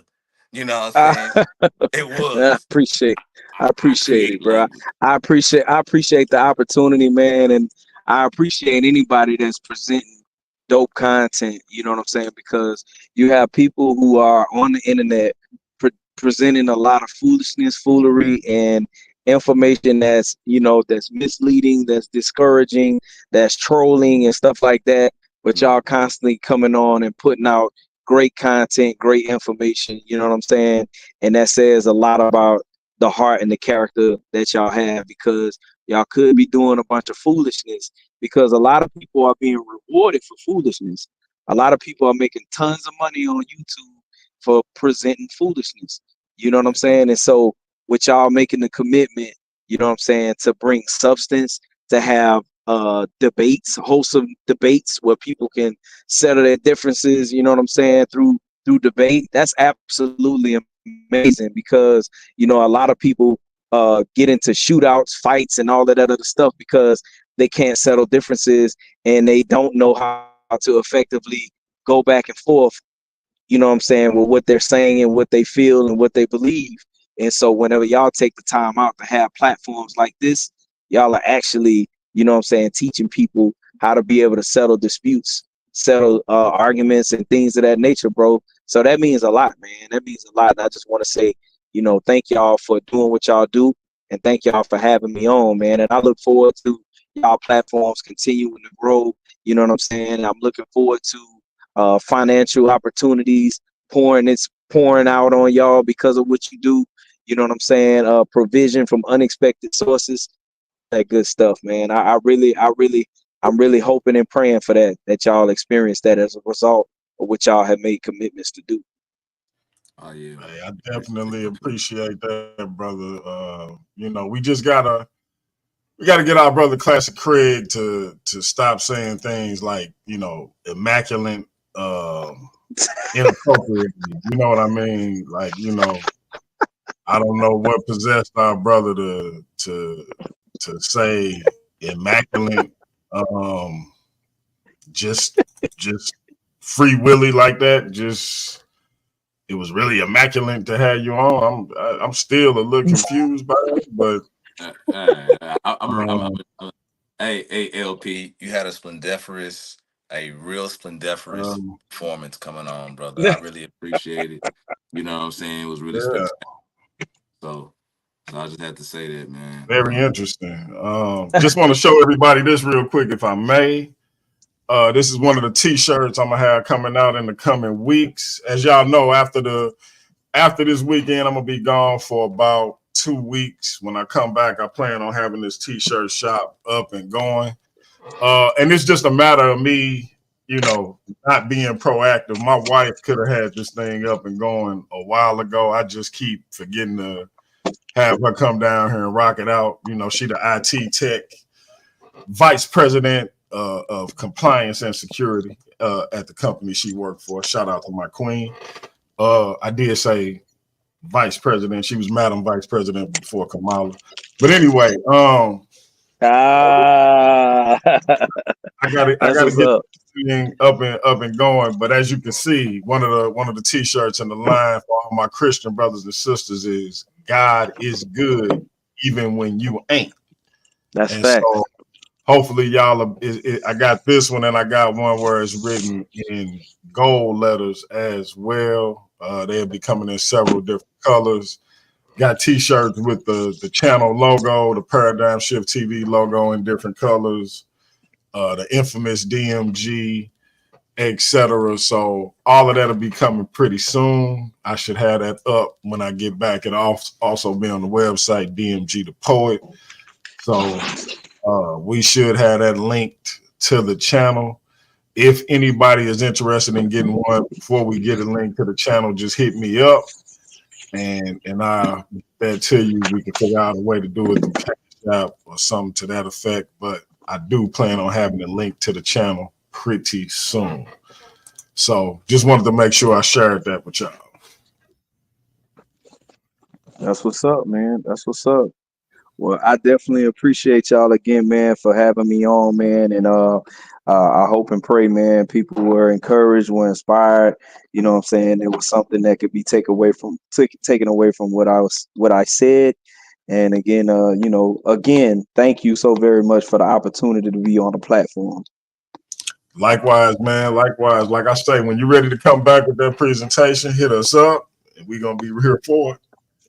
Yes, sir. Yes, sir.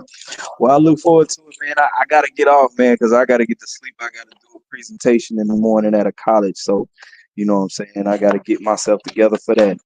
No doubt, no doubt. All right, man. We appreciate you, bro. For Classic sure, Craig, I'm gonna man. let you say the line that you always steal, man, before I turn it over to my brother Neo. Um, didn't you come up with the line? Hey, bro, you know you taxed me enough about it, so it's your line. I don't want to do it. You got it. All right, family. So check it out. It's your brother DMG the Poet, aka Brother Pianki, aka the infamous DMG, and this has been Paradigm Shift TV Takeover Tuesday with our brother, the Chief Ambassador, LP, the Great. He'll be back again giving y'all some more powerful information. Until then, we will be black at it, and that is peace. I'm going to leave y'all with a word from my brother, the God Body, Marlon Simmons. We out, y'all. Paradigm Shift TV 314. DMG the Poet. The best. Trust me. Any type of knowledge you need, anything you want to see, check them out. Paradigm Shift TV 314. Peace.